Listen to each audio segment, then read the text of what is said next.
Jonathan Cohen, Suzanne Carmichael, Laura Taylor, Amy Doyle, Andrea Folsom will be here shortly, and I'm Dulcie LaPoma. For the select board, we have. Hi, I'm Sabrina Dunlap. I'm Stephen Whitley.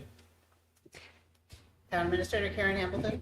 Alyssa They made me sit McCann. here. Yes, we did make you. Alyssa McCann. Vicky Bram. Jeff Donahoe. Awesome. And if everyone could please stand for the Pledge of Allegiance.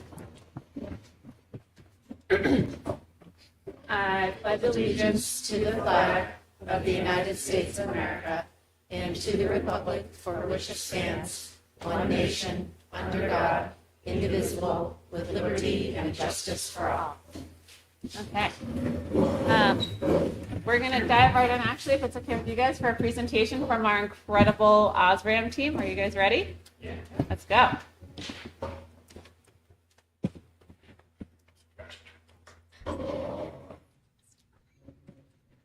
Good evening, everybody. We are Team Osram, the high school's robotics team. My name is Judah, and here we have Sarah from the FRC team and Michael as a representative from the FTC team. This is our 21st year as a robotics team, and we're here today to thank you for your support and provide updates on everything we've done since our last competition season. This year, as a team, we've gained 6 new members. We've also taken part in a lot of community events and fundraising opportunities. Participating in these activities has exposed students to skills like leadership, communication, problem solving, and perseverance, all very important life skills, while exposing our community in Hopkinton to STEM and robotics. This off-season, we've encouraged STEM and robotics in our community by attending the Fun Fair, the 4th of July celebration, and working with peer outreach on Go Baby Go. At the Fun Fair, FRC students demonstrated how fun STEM can be by having younger students program and drive mini robots. The students could also interact with our seasoned robot Tin Man and watch him score game pieces. At the 4th of July celebration, Osram students walked in the parade with 2 tote bots and gave students the opportunity to interact with Tin Man. This is an example of one of our tote bots. Wave hi, tote bot. All right, thank you, Toba. You can head out there.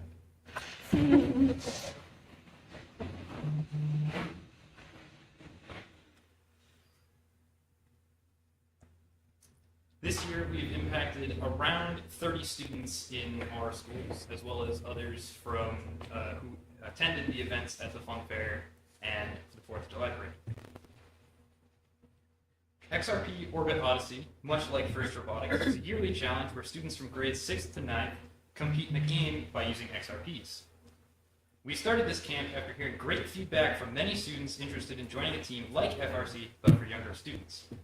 SCORE, Summer Camp Osram Experience, helps prepare students for joining an FTC team and later an FRC team, ensuring that Osram allows students continuously joining with both the knowledge of FIRST and the skills to be easily integrated into FRC. Students at the camp were mentored by current FRC members and learned skills like problem solving, coding, leadership, teamwork, and perseverance. All of these skills are needed in making a difference in our community. Thanks to SCORE, we had many students afterward express interest in continuing to be a part of our team. Because they were too young to join a First Robotics team, we started 2 First Technical Challenge teams, Snacks First and More Snacks. Each team has 6 members who will work together to build a robot to compete in a yearly challenge. In a couple of months, FTC will have some scrimmages. Viewers are welcome. Tin Man still has a couple of events to attend before the next season begins. We have Battle of the Bay and Girls Behind the Glass on November 1st and 2nd, respectively, at Prospect Mountain High School. Girls Behind the Glass is like a typical off-season event, except the drive team is made up entirely of girls. River Rage is an upcoming event. It takes place on Saturday, October 25th, at Manchester Memorial High School. Spectators are welcome at every event. Our next season, Rebuild, begins on January 10th, 2026. We can't wait to use the skills we've learned this summer. I would like to finish by thanking the school and our community for their support of Osram and encourage everyone to visit our website. Our website includes an up-to-date calendar of all our upcoming events, as well as meeting times. Thank you. Any questions? Osram1922.org. Can you repeat that again? Osram1922.org. Amazing. Well, The summer camp is for kids of what ages? Like, how 6th long to is it 9th last? grade. Say that again? 6th to 9th grade. No, About 3 days. is that at the middle high school? Yes, we hosted it out of the end of the year. I actually was able to visit that, Rob, and it was pretty awesome. Pretty cool. I used to coach Lego robotics, an all-girls team, and we chatted about it, and it was really great to see. And I love to see that Girls Behind the Glass that you folks are participating. That's pretty exciting. So thank you. How many seniors did you graduate last year? 2? Okay, so it's like a net addition with all the new members. Yeah. That's exciting. One of our goals this upcoming season is to grow our team by 50% overall. So Wow. students, outreach, money. Yeah, that's great. And is the youngest grade 7th grade at the middle high school, or can you join younger? So for FTC, the lowest grade is 6th grade. Yep. And then for FRC, the lowest grade is 9th. Okay, that makes sense. What does FRC and FTC stand for? You owe me $2, but we won't bring that up. So FTC is First Tech Challenge, which is this level of robots here, while FRC, First Robotics Competition, is that size robot there. And what's the what are you trying to execute with each robot? What's the task that they're doing? So this robot's job is, I don't have it on hand, but there is, yeah, can you grab the portal, put it in there? So its job is to take those pieces of PVC and score it on a tall pole, about 6 feet tall in total. So the elevator can go all the way up to 6 feet. And then it also has an auto, it does that, but automatically, no human control at all. So is it like a projectile? Is that what they're or you're placing? Placing those. Okay. And what's this guy do?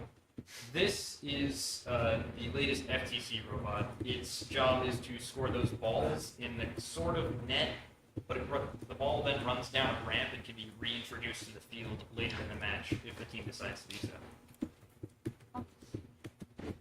Do you guys have any questions from the select board? I have a question about the challenges. Are you given just like a set of parameters and then you have sort of free reign to do what you want to build the machine, or like how specific is it? Do you use certain parts in a certain way, or? The only limits are really weight and size. Other than that, as long as you're not modifying major electronic components, it's pretty much free game. Oh. And they raise, just so everyone knows, an incredible amount every year. This team, I think, has a lot of support from the community, and it's wonderful to see on our donations report. You know, you guys are really good at what you do for being able to build complex robotics with the middle high school and beyond. Yeah, cool. So if you're not familiar with the competitions, each year at the beginning of the year, early January, we get a new challenge each year. So the game piece will be different. Last year was kind of a ring, Nerf football-ish type squishy thing that we had to pick up and shoot into a goal. This year was the coral. The field size is the same and a lot of the formats the same. 2 teams, three robots each compete against each other to see who scores the most points. At the beginning of the season, they give us the challenge. There's lots of ways to score points. We have to figure out which ways we want to do it. We don't have the depth. Some teams have up to 80 and 100 students. So we have to choose carefully what we want to do to be competitive. This year we chose to just do the coral and be able to place those really well. It can pick it up off the floor. It can also collect it from a station and be able to place those. There's a lot of assistance and autonomous routines in here, so that students just get the robot close to the goal, and then it automatically takes over and goes to the right location and places the ball, which is really incredible to be able to pull that off. Mm-hmm. And you're absolutely right. The budget that we need for this, probably as you see this sitting, that's probably about $5,000 right now, and that's just for the robot that you see right now. It's gone through several iterations, so there's many things that have gone into the bin already. As well too. We have to put in our budget. And going to the events, it's $5,000 or $6,000 for us to just go to 2 events, and then that will get past that cost additional. And that doesn't even include travel, hotel, there's many places, or food, lots of that, and snacks. That stuff's pretty far away, so we can't go back and forth. It's usually multi-day events. And I would say First Robotics was started in New Hampshire, and it is like if anyone here hasn't been to a regional competition, it's amazing. Like it's really, really cool. One of the values I think is still co-opetition, right? So like cooperation and competition, and like what you can see these kids working on is amazing. Any other questions? I have a question. Yeah. How do you organize yourselves on the FRC team? Is there like, subgroups like parts or programmers or Yes, there's builders? three main subgroups, and those are outreach/admin, mechanical, and programming. Those each branch off into mini groups as need be. Where do you get all these pieces? Multiple A lot of sources or? Yeah, a lot of it from CTRE is where a lot of the electronics come from. Some from, we make a lot of it, so any aluminum pieces you see on there were custom made by us. We buy the stock and then cut it from there. Any pieces that are yellow were 3D printed by us. Yeah, the whole thing is designed in CAD, and all the pieces are models that are being cut on machines. Very cool. Anything else? Okay, cool. Awesome. Thank you. Thank you guys. Thank you. This is amazing. Thanks for help. Can we do?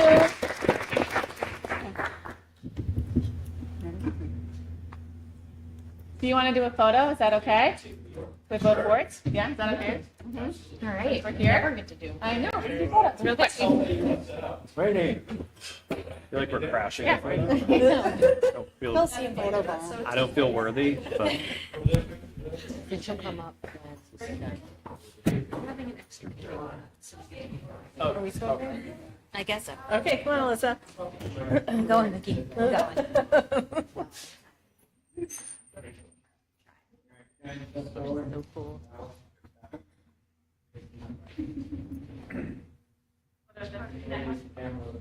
yeah. Yeah, you guys go back behind. Here,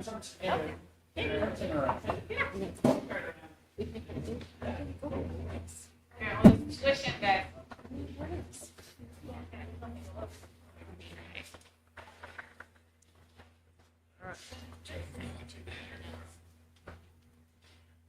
Ready? 3, 2, 1. 3, 2, 1. Awesome. Thanks, guys. thank you.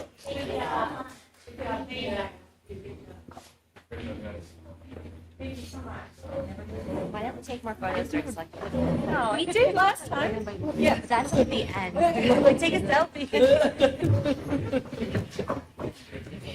All right, are we ready? Yeah. Sorry. Thanks, guys.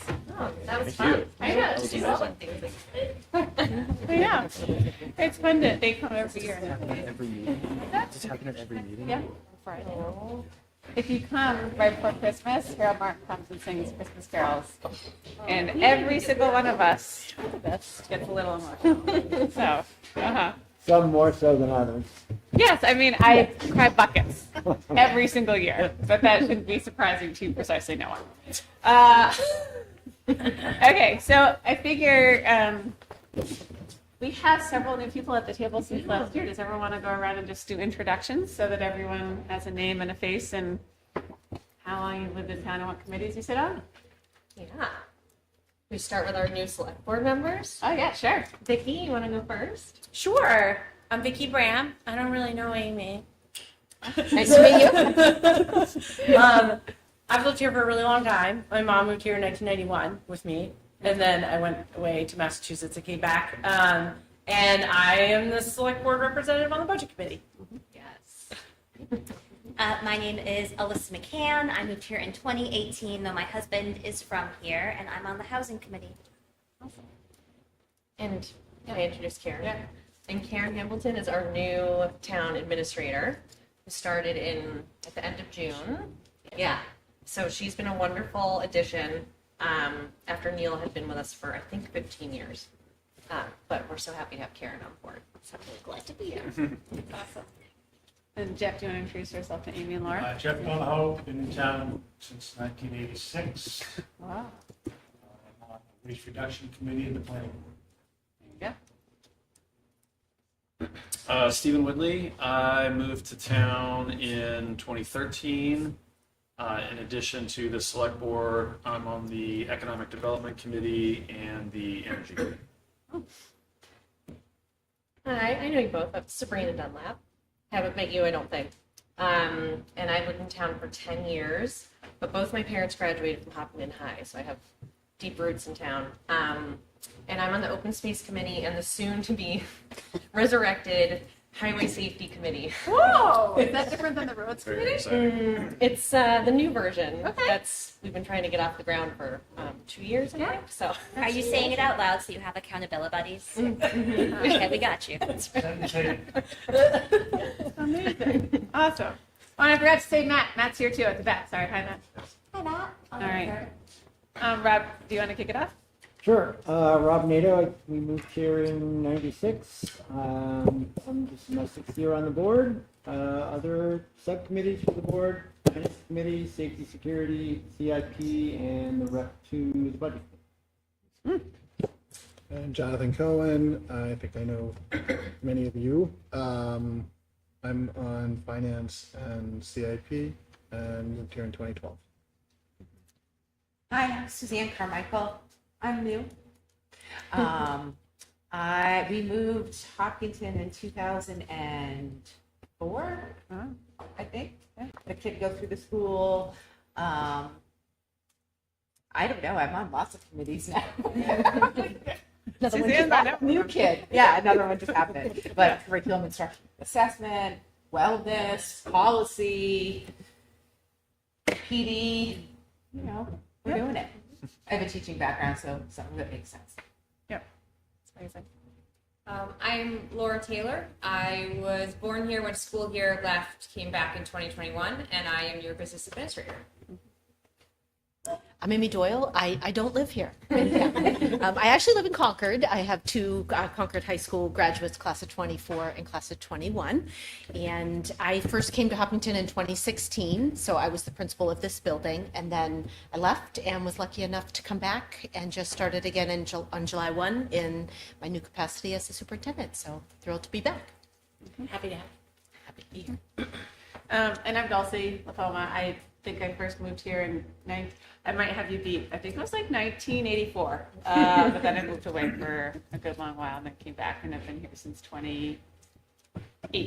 And I'm the chair of the school board and on energy management and safety and security. Well, awesome. Well, hello to everyone for all the new faces. I think what we try to do every year is talk a little bit about if there's any shared goals. I know that everyone's just starting the budget process or thinking about it. We just did our first session last week on our operational expenses. We'll do personnel and benefits next week. We have a couple key drivers I'm happy to talk about. And then I think we have general interest in terms of George's Park and what's happening there, and if there's any update for the fairground, which there may not be. Yeah. But yeah. Do you guys do you want to just hear? I don't know if you guys have followed the news, but there's a lot of drivers happening at the state level for education, which we'll be working to navigate as a board. We have half of the picture from the operational expenses, which is actually about 25% of the expense, and then we'll be getting staffing, and so we'll be working through that. I think that the budget committee public hearing is on the 5th, and we present to the budget committee in January. Is that right? Yes. And then our meeting is on March 17th, I think. 14th. March 14th. Yeah. And I don't know, do you guys have your date set yet? Yeah. Okay. So you guys are the 14th. Yep. So election day must be, is that the 10th? Yep. Tuesday the 10th. You guys are the 14th, and then we will have our meeting on Thursday, March 19th. Right. I believe at 6 p.m. Cool. And we'll just need to make sure the correct school people are looped in because we use the. Yep. We can make sure that that's Okay. good to go. Okay, good. Okay, cool. How has the feedback been to the move to weeknight instead of weekend? Wait, what was that? Was it a How, question? how has the feedback been in terms of your move to the weeknight versus the weekend? I've heard mostly, I would say like 9 out of 10 people I've talked to say they like it and prefer it because it was so difficult to have the back-to-back Saturday mornings. I think maybe I've seen like comments online or like a smattering of people who wanted it to be a different day, but I don't know if others have heard feedback. But this will be our third year doing a weeknight. I will say turnout has gone up, so it's hard to know exactly what causes that, but it has been better turnout the last couple of years than it used to be on Saturdays. So, Oh, that's exciting. yeah. And then you guys are kicking off your budget process in November. Correct. Is that right? Yes, and then we'll be meeting pretty much weekly for a while. Awesome. Yeah. Yeah. So it's Forever. fun. Yeah. So Karen is meeting with department heads, or you already have, I think? We meet on Friday. Okay. We're going to put it on Friday. And so we'll have the department heads then come present to us. Everyone is welcome. Please join us, hear what they have to say. And then once we have all that information, then we go through the process of going through line by line, pretty much. Yep. Yeah. It's great. It's going to be a different year without Ken. I know. I know. Yeah. Vicki has very capably stepped into those shoes, and thank you for taking it on. Sure. It's not a problem. It's a lot of work. Great. Well, I think we wanted to also, does anyone have anything else they want to say about budget or anything else? No? Okay, cool. I think we want to say thank you for plowing. We really appreciate, we talked about this, I think, at our last meeting, but really thanking DPW for all the work that you guys do to make sure that our grounds are clear and plowed every winter. It's a lot of work. We really appreciate the work that Dan and his team do. Thank you. Yeah. And how are things going with the park? With George Park? Yeah. So I think I would put George Park in a category of a few things that have sort of been, I will say, put on hold with the transition from Neil. Neil left, I think, early May. And so for quite a stretch, our finance director, Kelly Henley, stepped in and did an amazing job helping us run our meetings and run the town without a town administrator. And so Karen started in late June. And so there's just been a lot of getting up to speed on stuff. And so I think George Park, I'd put the transfer station in this category. Maybe the roads, although that's sort of always going with Dan does such a great job prioritizing. But I think George Park, we had some conversations about a year ago about whether or not we wanted to sort of take a fresh look at this plan that was put in place, I think in 2018. And so what triggered that conversation was discussion about the bathrooms. And those were supposed to be redone this year. I don't recall exactly why. I think it was the contractor we were waiting on. They did not get done, but work is supposed to be starting on those next spring. Yeah, so the bathrooms should get started, but I think we have to, as a board, decide, like, are we sticking with the plan that was settled on back in 2018, or are we going to take a new look at a couple of things? Because it is a long-term plan. I mean, it is, and things have gotten bumped out. Right. So we need to do that. Okay. But we're still moving forward, but I think we have a big question. Some people have come to us and said they'd like to see us reconfigure parts of it, like the soccer fields, for example. The final plan involves moving a lot of stuff, moving and building new tennis courts, ending up with like a very nice sort of legit track at the end of the day. But that's all until like the 2030s. Yeah. It's all very expensive. So anyway, yeah, I think unless others have thoughts on that, I think that's kind of where we are. It's like we're sort of in a paused moment with the big picture plan. For the bathrooms, will the green cinder block building, is that getting leveled or is that getting, I don't know. I think it's a full redo of that building. Oh, I think. I don't want to speak out of turn. There was originally discussion between the baseball field and softball fields, yeah, which would have involved, I think, significant plumbing. And expense, disposal yeah. issues. The thought was that the current location is better, Mhm. but I'm not sure what the expectation is leveling. Okay, cool. Yeah, and the thing about the bathroom location is that our understanding is that they can stay where they are without sort of affecting the rest of the plan. So it still enables us to move forward with the plan we settled on or sort of change course on a few things. Okay. Yeah, but it was way less costly to not move the whole situation. Yeah, totally. Okay, cool. Any questions? Yeah. So have folks gone and like looked at what they have in MB for their fields, for their bathroom facilities, as well as coexisting with other, concessions and whatnot? I mean, the thought that that building is not going to be leveled and something else created that actually makes sense and has more than one unisex, whatever you want to call it, but 2 bathrooms, seems a little short-sighted. If I'm wrong, from my memory, the plan for the bathroom facility between the baseball field and the softball fields was going to be much more extensive. It was going to include an upper deck, sort of a viewing area, in addition to bigger bathrooms. The current plan, either replacement or expansion of the existing facility, definitely includes more bathrooms and larger handicap accessible bathrooms. So that's a big issue. And I think there's some equipment storage there as well.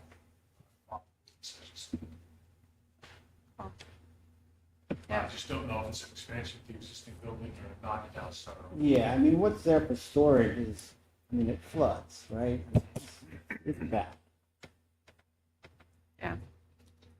It does? Is it even Oh, yes. level? Yeah. Doesn't it just run down the hill? Doesn't matter. Old concrete, porous. It's Okay. high up. So Yeah. Okay. Well, that's exciting if it'll happen. That's great.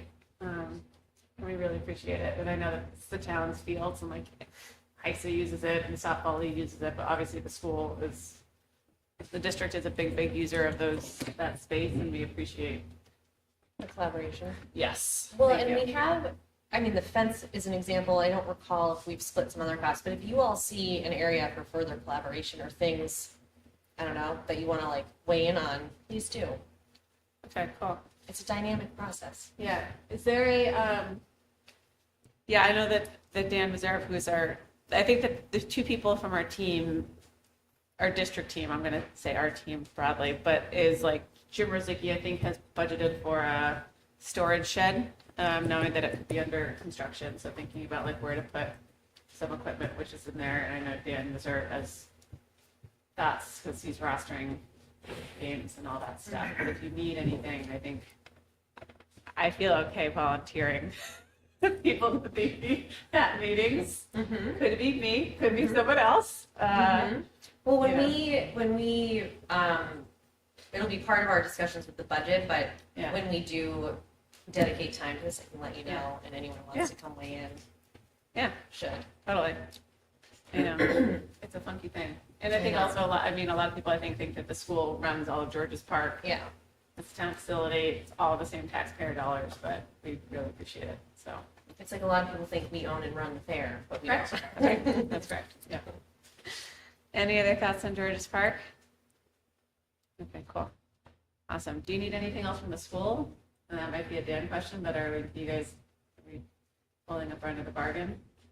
You want to comment on appreciating our collaboration using the school facilities for elections? Oh yeah, in a similar vein to what Dulcie just said, I just appreciate it when the community gets extra time in the schools or benefits from the schools, from big things like election day down to like when Foreign Language Honor Society does babysitting night. There's a lot. I love it when the community gets to interact with schools and see robotics competitions and plays and all the things that sort of enhance the value of the schools to people who don't have children in the system. That's right. It's true. Yes, which is a good note. You may know this, but the National Honor Society provides babysitting for all of the district meetings and town meetings. So if we will make sure we will talk with, who's the head of National Honor Society? She's wonderful, Amanda. Is that right? Amanda Davitt. Yeah, Amanda Davitt. But we can check with her as we schedule stuff to make sure that you guys have that hooked up for that Thursday night. Yeah, It is that'd be great. enormously helpful, and those kids knock it out of the park. Yeah, and Amanda docks it out of the park specifically. Cool. The only other thing that I might request also is the town and the school produce the joint bulletin, which is the printed book. Yep. And if you just give us enough notice, and we'll check in with you, but like enough notice to make sure we know when the print deadline is. So Are we talking about the town report or the budget book? the budget book, Both. yeah, because they both go to the printer on the same, like we're one half, and you guys are the other half. Isn't And there there's, town That's the report, town Bessie? report, yeah. I don't know, it's called the bulletin. I have no idea what it's actually Okay, called. I think it's a town report. Town report, okay. And it covers both sides. Yes. Great, so then yes, that. And Karen, you and I will coordinate on that. Yeah. Yeah. We'll be talking. Awesome. Are you guys going to share with us your goals, or do you want me to touch on a couple of other like big issues we're dealing with? You want to talk about fairground first, and then we can. Sure. Yeah. So not too much to report, except that we are engaged with the Fair Board, which is its own 501c3 nonprofit, and we are in the middle of kind of a lengthy process of just like discussing the relationship with them. And I know a lot of school groups and sports groups, et cetera, use it. So we're working on a new agreement with them, hopefully, because we had a pilot for I think like a decade with them that expired last year. So it's in process. That again is another thing that like got a little bit delayed in our transition of leaving. Yeah. So I think we have in the past talked with you guys about the school's wishes and uses of it, and so we can certainly stay in touch as we move through this process to make sure we're bringing in your thoughts and concerns. Let's get that rental for free. Yeah. Yes, I'd say a big thing is thinking about for graduation. There used to be a longer term agreement in place.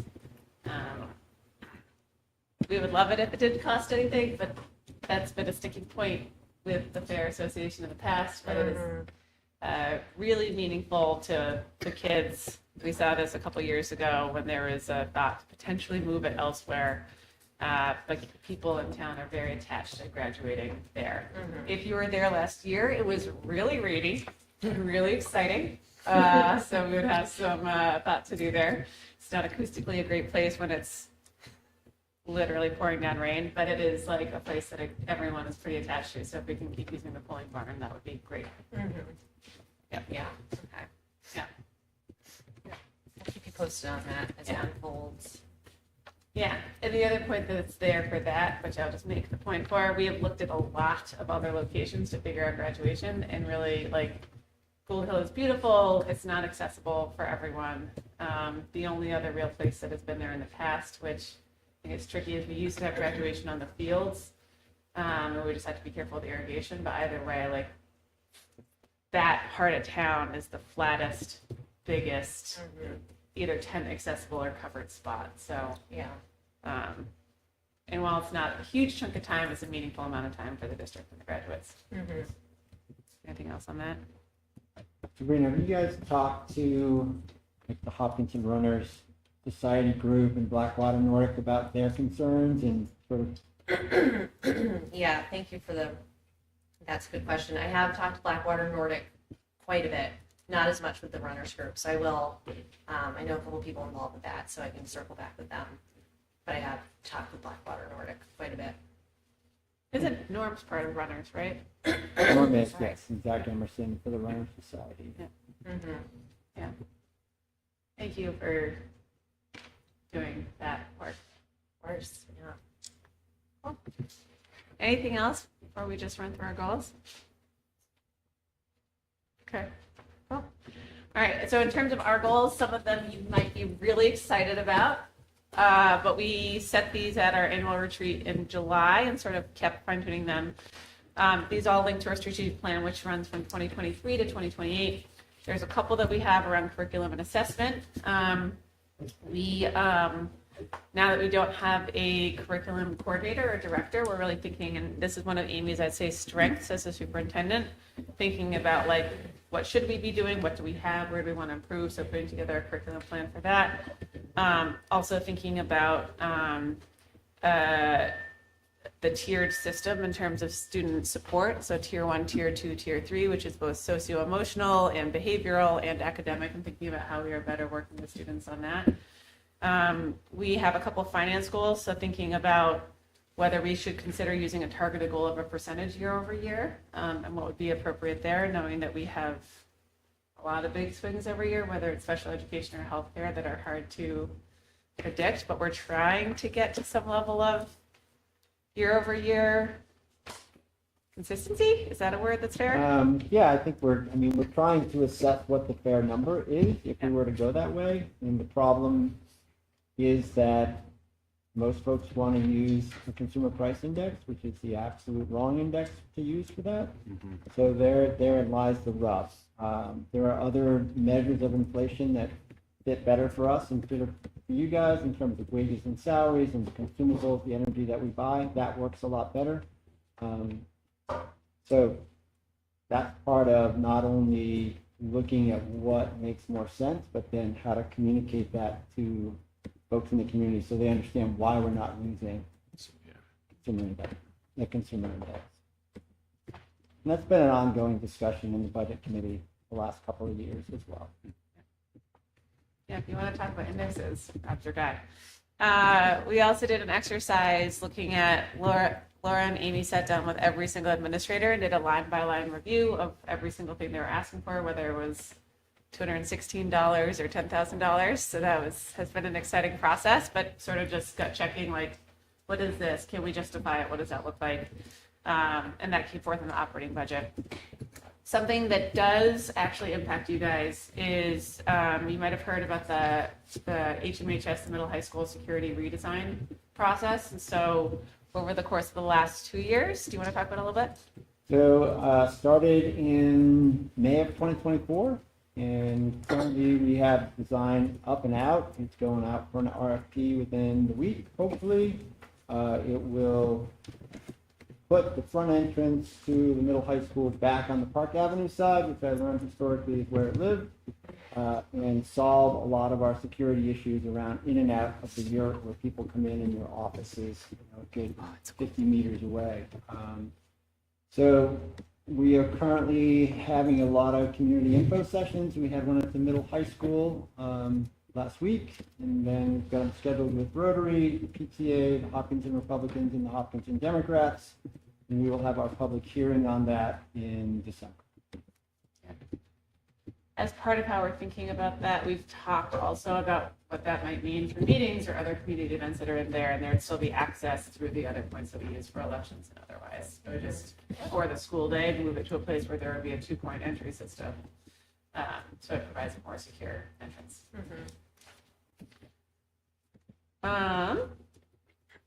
We also have a goal around school culture and safety that involves students and staff. Something we've been really trying to work on is thinking about our communication as a board, newsletters, trying to really be, I think, really thoughtful about what information we're putting out through the budget season and about all the other things, whether it's Osram coming or the carolers. And then also thinking about sustainability. So what would a district-wide policy look like, and what is realistic, and what could we actually do there? So, yeah, that's where we're at. Any questions on any of those? Oh, awesome. Yeah, and then onboarding new leadership, which is really exciting. That's table stakes. Cool. Awesome. You want to introduce yourself? Hi, I'm Andrea.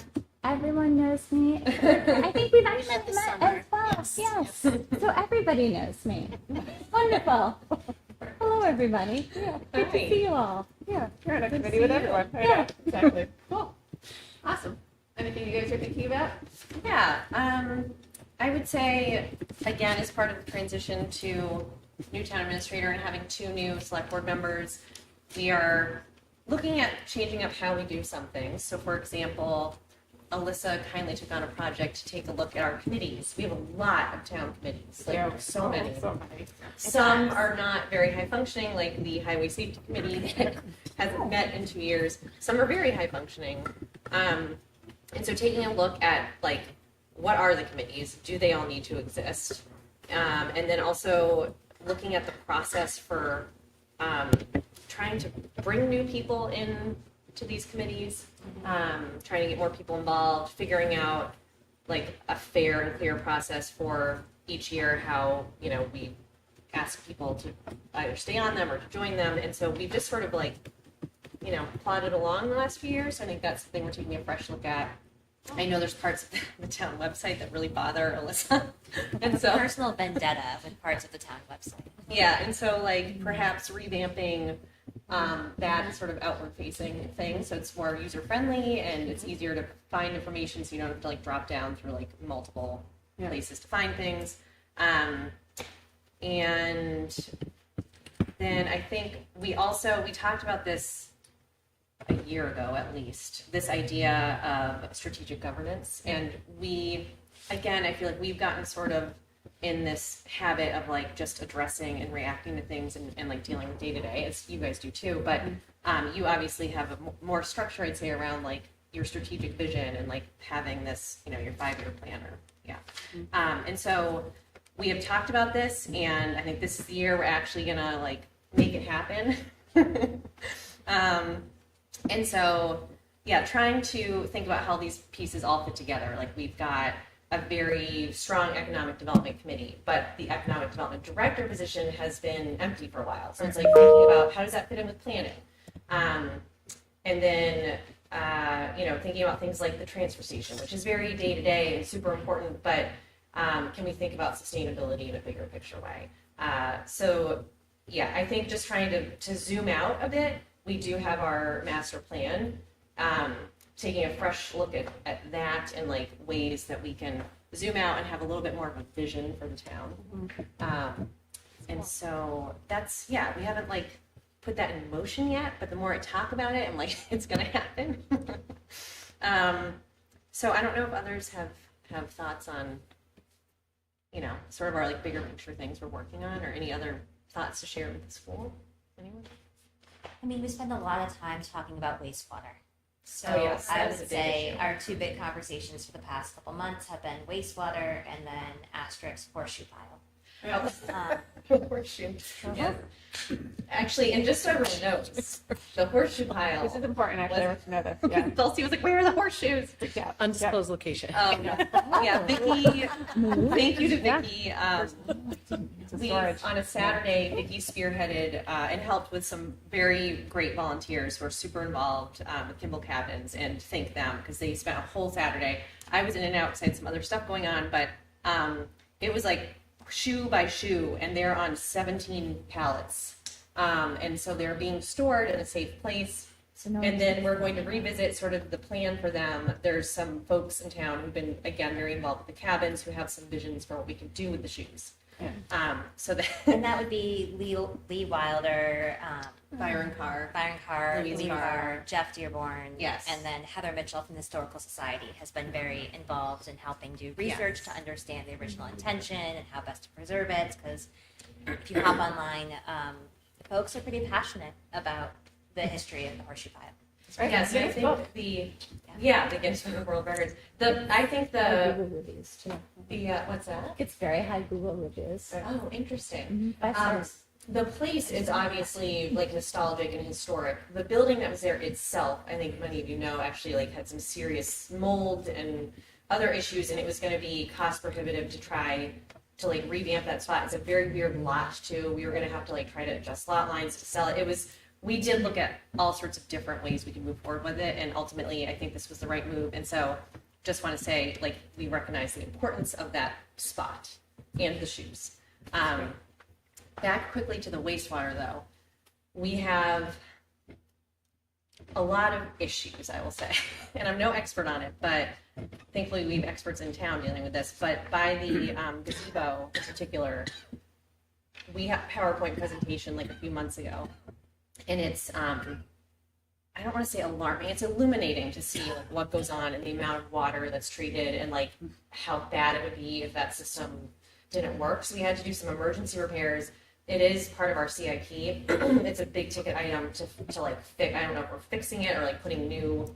A little bit of both. Yeah. It's a pump station. She didn't say. Sorry, pump station. Pump station. Keep going. Yeah. Is there any other detail on that about the pump station that we? It's going to cost a lot of money. It needs a lot of work, and we're still trying to figure out the best path forward with that. Yeah. And it's funny 'cause as you were talking about George's Park, I think what has happened this past year is thanks to the changing climates and what has happened with our roads and the wastewater system. The DPW has been in overdrive Yeah. across all departments trying to fix things as Yeah. quickly as they can. And it's not to say that projects won't move forward, but it's all a balancing act as you deal with a storm just happened, our roads are washed out, we need to get that fixed. Yeah. Versus, okay, what are our mid to long term, like, yes, they're important, and where do they balance against keeping our wastewater system working in the villages as well as keeping our roads drivable? And I do, yeah. So if I you see wanna- Dan and the team, give them I a know. big I want hug. to shout They out to have, like, DPW. every season they've been Yeah, in it. they do an amazing job. Before Neil left, we did a tour. Like every year or two, we try to tour each town department. It is amazing the work that our town employees do. We have an incredible group of employees, but DPW had huge. I mean, they have challenges every year because obviously the weather's unpredictable. But the flooding was Really crazy, bad. Yeah. and the fact that they were able to keep our roads passable as quickly as they did. I mean, we have to recognize the work they did. But yes, it then sets back sort of longer term, bigger picture plans we have for paving or whatever it may be. And so that is definitely a challenge. And it was just crazy the amount of like washouts that happened. So we do actually have a couple of culverts on our list. East Pennacook Road. And Yes. One of them, I think Pennacook is on like the bad list for the state. They're both, I think they both. At some point you like get shut down if you don't address it. So that would be bad. So yeah, we're dealing with that. Oh, and I wanted to mention actually, some of you might know this, but Fountain Square was removed from the DOT 10-year plan, which is a huge bummer because 103 and Maple Street, where they all come in there, it's state roads. So we're limited in what we can do as a town there, and so it really stinks that it's unfortunate that it was removed. I think we're not the only town feeling that. I think DOT has had to sort of take a fresh look at what they're doing. So that is off the 10-year plan. So we're just going to have to like do the best we can with crosswalks and trying to slow people down. Nice. They're back. Hey, hey. Yeah. Wait, can we put crosswalks on top of a state road? It's a little unclear to me. I think if we were to ask DOT, sorry, that fly was right on me. If we were to ask DOT, I think We did ask DOT and the answer was no. the answer is no. Never mind. Okay, so no, we cannot. But they did put back in the crosswalks that were there before, and they're not painted. They did inserts, which means they should last much longer. Cool. But there's a spot, for example, by Everyday Cafe and sort of like near Mr. Mike's where it seems like there should be a crosswalk because you sort of run into like there's no. But you can't because there's not two sidewalks. Exactly. Crosswalks have to connect sidewalks. We don't have sidewalks there. It'd be driveway to driveway. We all just walk through it, so it can't be connected. Oh, interesting. Yeah. Okay. Cool. Yeah. That's a lot. So that's an area that's sort of like. How big of a into- sidewalk? Side path. Yeah. Just saying. Yeah, people do drive way too fast. I'm always going like 20 through Tookie, so I want people to slow down. Yeah. But with kids walking after school, it gets a little scary. And we do have some tough intersections there. But I think that's an example of a place that fits into sort of like the economic development bigger picture. And like Anna Wells, our former economic development director, was doing some great work there, figuring out like walkability and making it more pedestrian friendly. So that's something we'd like to pick up again. But just wanted to mention it is removed from the 10-year plan. So That's yeah. huge bummer. Yeah, it is a bummer. Okay. I think that's everything. Again, transfer station, obviously, the town voted in 2025 to no longer do the green bags. Yeah. And so we were talking, we had some good momentum. We got the stickers revamped. Jeff was looking into like a gate system. And then again, that was one of the things that sort of like been shelved. And so we need to revisit that. Oh. So Exciting. Is the roundabout on Hotel Spring? Oh, on 202. Yeah. Like headed out that way? oh, the 202, the new, Yeah, right done. Right down. yeah, that's the DOT. Oh, see, Yeah, I just don't know if you guys have been notified that they were I think maybe they did. Hotel Spring. There was a meeting out there on a very rainy day, where they talked about the process, and the contractor had to get, I think there were like 4 or 5 phases, and they had to complete phase 2. They couldn't start phase 3, even if the weather was permitting, because they would have had to complete like 3 and 4.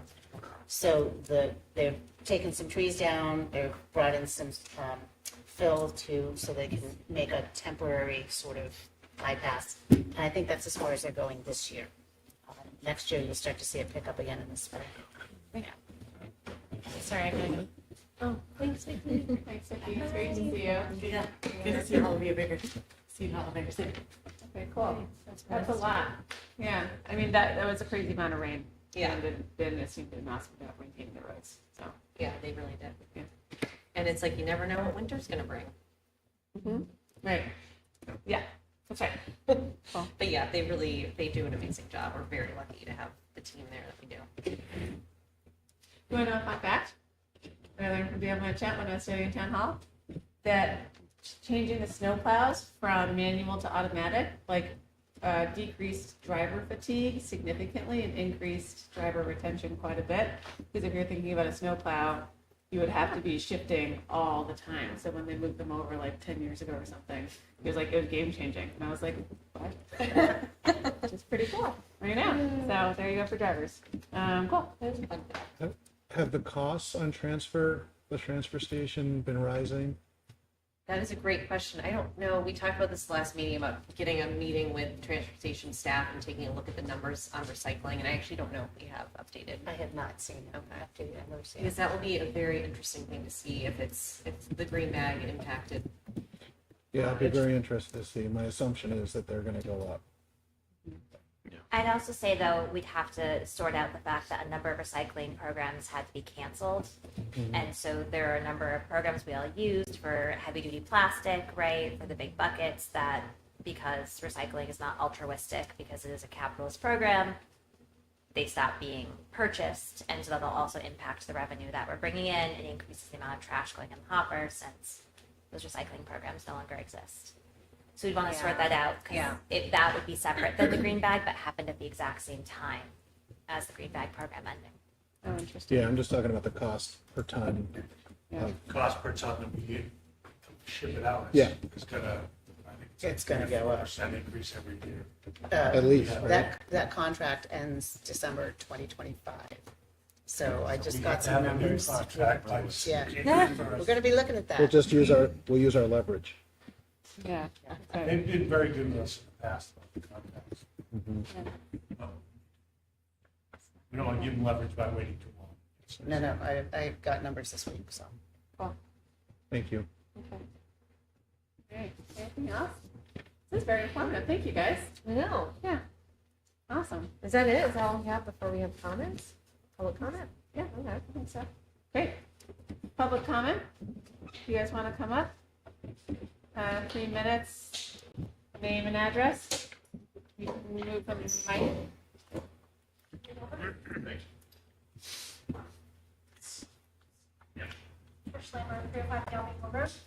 I don't know if that's on. It's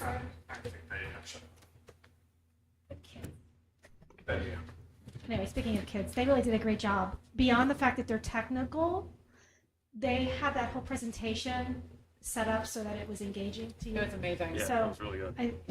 I kudos to them and their coaches. So it's a good thing.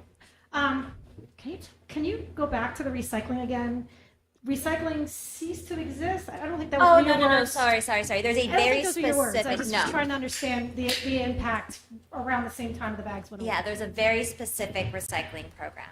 So when you would go to the dump and you would be able to take your 5-gallon plastic buckets or your lawn chairs or your play school slides, and there was a place that you that could kind put of those. plastic. Okay. That plastic, that program ceased to exist. That had nothing to do with any choices we did. The buyers simply are not there. That was a anymore. different plastic than the bottles and all that Correct. stuff. The main I just wanted to know programs. whether I need to still, because we still do it. We bring You it in should and we absolutely still do it. We Okay, make we money should off of clarify it. so 10 out of people 10. know. Okay. Do that. All right, so slides, heavy, Yes. robust plastic, that's, No more. okay. Sounds like there's a big ticket item for the wastewater. which probably needs to happen. I mean, beyond this conversation, I mean, we pretty much know that there's been a lot of issues. So it seems like for the town, that should be the priority one when we start putting the budgets together, I think. Water is important. It's part of our CIP. It's not in the operating budget, but yes, it is Right. a very But the importance of being together is to balance that, because I know the town sometimes doesn't always get what they need. Sounds like this has been going on too long, and I think it needs to be addressed. And I also appreciate that big step back, because I think that's what we've been missing all along. I feel like we're in a lot of debt, and I think that stepping back and trying to address things, I think that's a really good thing. So I appreciate it. Thank you. Thanks.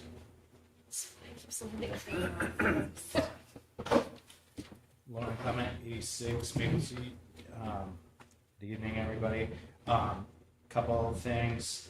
First one was the school board thanked the select board for the plowing, which is, it's nice to hear that. I think that also DPW does a lot of groundskeeping that takes care of a lot of the fields for sports, which is shared. So I think they maybe have 2 full-time people doing that. So that too is something that should be thanked. Back to the bathrooms at George's Park, I believe one of the main concerns there was that the bathrooms have a leach field that's failing, and that's what's really delegating where it needs to be placed, because they want to set up a pump station, and then that goes out to the sewer, flanking the pavement up there by the school. So if you put it out in the middle of you're in the middle of the fields, you're disrupting all that, and that's part of why that location needs to stay where it is. And just lastly, someone else that couldn't be here and asked me to bring this up, and it's in regards to George's Park, and I know Sabrina said you guys have a bazillion committees, but they said because there is like a 5-year plan with what happens at George's Park, that it would be nice if we could have a steering committee with multiple reps, someone from HISA, someone from Parks and Rec, various different departments, just keeping an eye on that, because it has seemed to shift, and then maybe people leave that we're interested in, and so don't shoot the messenger, but that was a suggestion from someone that couldn't be here. So that's it. Thanks, Lauren. Thank you. We're good? Okay. Anything else? Thanks, guys. It's really nice to see you all. I know. Thank you for all that you guys do. Yeah, same. It's very helpful. We need to move to adjourn. Yeah. We're adjourning. Yeah. Yeah. To adjourn. Second. Oh, no, you got All it. those in favor? Aye. Okay. Thank you all. Thanks, Bud. Thank you, Thanks, everyone. Sarah. Good to see everyone. Good to see you. Thank you. You want to take a pause for 2 seconds? Level everyone out.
Yeah, you guys, we're in the winter. Oh, you brought your blanket again. Those guys are fine. We're in the winter. You can't see it, but she has blanket. Table. Not having hot flashes yet. I was like I freezing. meant to Okay. bring my coat so I could put her. All right, party people, we are restarting. I don't have to do a call to order again, right? Because we already did it. I don't think we do. Okay, we're restarting just the school board meeting section of our meeting today on October 21st. We've already done Pledge of Allegiance and the roll call. We do have public comment, so if you'd like to come up and state your name and address in 3 minutes. No? All right, thanks, guys. Lucy, welcome. Yeah, so start, I have sports updates. So sort of getting to the end of the fall season. The golf team is already done, but some of the other teams, last week there was a senior game for field hockey. They won, and then there was a tough loss for girls varsity soccer in their senior game to St. Thomas. Over the weekend, we had the middle school cross country state championships at the fairgrounds, and the girls were state champions. So congrats to them. And then upcoming on Friday is the boys varsity soccer senior game versus Hillsborough Deering at home. On Saturdays, cross country state championship at Dairyfield Park. D3 is the first race of the day, so girls are at 10, boys are at 10:40. And then all the playoff information for different teams is on the athletic website. Like, that's subject to change, so yeah. And then this week is the week of PSATs. So sophomores who chose to take it took it on Monday. Juniors in the first half of the alphabet are tomorrow, and then the second half of the alphabet is Friday. On Monday, there was also the senior picture. It was pouring rain, so instead of having it in Gould Hill, it was in the gym. But I think it was, they still got their class picture. And then also, we had our second student advisory council meeting of the year on Monday, and I didn't bring it up after our first meeting, so so what this is all of the class officers from the different grades in the high school. We meet once a month with Mr. Kelly, Ms. Layton, and Mrs. Cintros, and we all come up with a discussion topic or like some sort of issue that we want to bring up. So this meeting we talked about potentially getting the high school to be a place for SAT retakes. Because a lot of times students have to go to other schools. And then also senior parking, which is always an issue. And then this meeting, we also had Mr. Rizicki as a guest speaker to talk about potential upcoming weight room renovations to get some student input on that. And then as far as clubs go, last week the Environmental Action Club did a trash audit. So we take all the trash from the lunches that day and go through it and weigh it and sort it out and figure out sort of like where our weak points are and like what students are having trouble with. During our advisory time that we had, we only had enough time to get through middle school, and we found that 15 out of the 23 pounds of trash could have been composted. So we definitely have room for improvement there. But at our meeting this morning, we actually had a middle schooler, Parker Fleming, come to our meeting, and we're hoping to sort of expand what we're doing with the middle school. And then last thing, Interact Club, which is sort of like a Rotary affiliate community service club, they started flocking this morning. So this was something that went on several years ago, before the sort of faculty advising of the club changed hands, and now it's coming back. So what it is you get a flock of plastic flamingos, and you can pay a ransom to get the flamingos moved to a different yard, and you can pick where it goes. And it's a fundraiser for the Interact Club to support some of our upcoming projects, like potentially the outdoor classroom. Yeah. But there's only one flock, so there's 3 flocks. So how are they all already out? They're all out. Flocking. Okay, so they could just arrive any moment, anytime. How do you get yourself a flock? Who do we contact? So we started with families like that are in the club. Yeah. And then if they like happen to choose people. Oh, okay. Yeah. So you just have to wait till You it have to comes wait to. and see. There's so many people that I want to send flamingos to Yeah. with love. Mhm. Yeah. Okay. Great. Awesome. Anything else? No, that's it. All right, any questions for Lucy? Fantastic. Really exciting when your house is flocked and your lab is like, what the heck are those things? Really exciting. It's so fun though. That's It great. is. Anything else? PSATs are all online, right? When do you find out the scores? I don't know. I think it's like a few months. Yeah. I want to say December. No. Don't Okay. quote me on that. I don't know. Okay, cool. Awesome. Cool. Thank you. Yeah. Thanks, Lucy. Alrighty, before we move to board comments, I actually realized that, as per usual, I forgot to do approval of the minutes. We have two sets of minutes, one for the regular meeting on October 9th and another for the non-public meetings on October 9th. Do I have a motion for approval? So moved. Second. All right, any discussion? Yeah, any discussion? All right, all those in favor? Aye. All those opposed? Okay. Board comments, Rob, I do not. Jonathan, No. Suzanne, Andrea, I can't think of any. okay? Okay. I will just say that it's amazing to me that the middle school cross-country team already has their photo on the website, so thank you to the people who update all those photos. I appreciate it. Lots of smiling faces. And it was great to see Osram come earlier when the select board was here, in case people are watching the broken tape. I highly recommend you go and watch that part of it. Okay, cool. I guess I'd be remiss in not mentioning George Sable and Zach Emerson and Rob Roth and Norm and all the folks in the Hopkinton Runner Society that brought the middle school championships to Hopkinton. That was a very, very big deal. So it's pretty exciting to watch what they're doing over there in terms of becoming a magnet for these big invitations. Yeah. Because it was both the middle school and then high school championships were there the next day, I believe, or some They other. had middle like a school, big school large school, and championship. small school were on different That's days. it. And then the week before, there was a college invitational on Friday and a high school invitational on Saturday, and they run through the barn, which I thought was kind of It's neat. it was it was very fun. I was there. It was a beautiful day. Very professionally done. That's Yep. really cool. Thank you. All right, awesome. So, moving on, we had our budget session for the operational part of the budget. There are sheets over on the table.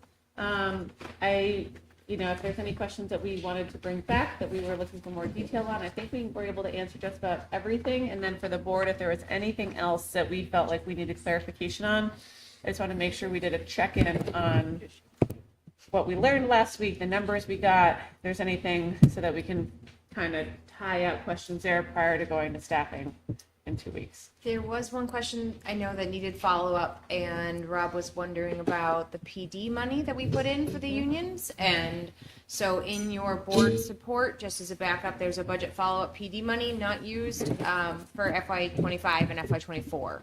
And it shows both all the types of PD combined and what those numbers look like. Yep. So to hopefully resolve that question. Does that make Thank sense? you. Yeah. Does that make sense to everyone? HEA is pages 1 and 2 and is page 3. Did we put into the contract, I was there, I remember talking about it, but did we put in a deadline where it was to try to encourage people to request it by a certain point so we clear out the encumbrances? Do you remember? I know we talked about it. I don't know if we actually. I think we put it in a deadline for the additional reimbursement piece for the $400, but I don't believe that we put in something for initial requests. Okay. Thank you. If we addressed this last time, what happens if it's not used? Drops into fund balance. Just drops into fund balance. Okay. Anything else on the budgets? Okay. I'll say, I know it took a crazy amount of time to manually clear out and re-enter all of those notes. There is a ton of detail there. So if you're going through and reading these online, or you come to the SAU and pick up the sheets, those are all new notes with clarity around what is new, what is carrying over, and why. And the presentation also that you guys prepared was excellent in terms of thinking about budget drivers, so thank you. Thank you. Anything else on budget? I did have questions, but I think I can just forward them to you and Laura. Yeah, sure. Good. Cool. All right. Do you have anything else? Like I said, we're in this for 5 months, so keep your questions coming, people. We'll be here. Okay. Cool. Okay. With that, we wanted to do a check-in on our school board goals. We made one wording tweak that because Rob had an English grammar piece, but if you look in, where I'm going to basically go through and read these out loud. And my goal is that, we want to do this probably 2 to 3 times throughout the course of the year. It's helpful for me to say, is there anything that we have not been focusing on as a board? I really like doing this before we get full swing into budget because it can be pretty easy for the budget process to subsume a lot of the other work of the board. And while that is an important piece, it is not the only piece of what we're trying to focus on. Okay? Okay. So curriculum and assessment, the school board working through the superintendent will review how the curriculum and assessment process is delegated and executed currently without a curriculum coordinator, including what we must do, what we must have, and what we would like to improve on. So I know you guys talked about your first CIA meeting last week. Do you want to provide a little color here? I mean, I think we're really, for this one, still ramping up. I know that our next CIA meeting will likely be an hour and a half. I think there's a lot of excitement around this, but it is very much still in its big stages.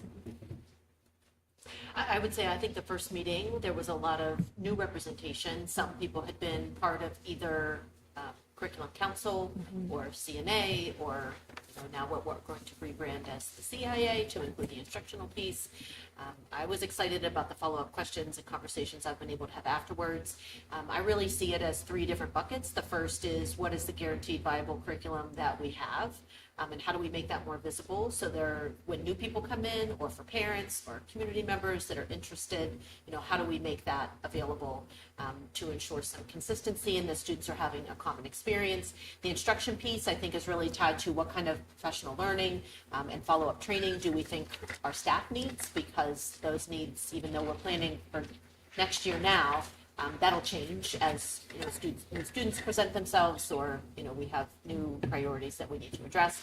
And then finally the assessment piece, and I really think that all 3 of those pieces lead into your second goal, if it's okay to sort of tie them, is that once you have those pieces established and you have a strong assessment, you can then look at how effective are your tiers and where are you seeing that you need some additional work. I do feel like here, tier 1, we have work to do. Tier 2 is really the area, and you saw that in some of the budget requests, because we want to make sure that students can get the support that they need if it's not directly in the classroom, that there is an area for them to get support, either from a classroom teacher or reading specialist, math specialist, before they go straight to special ed.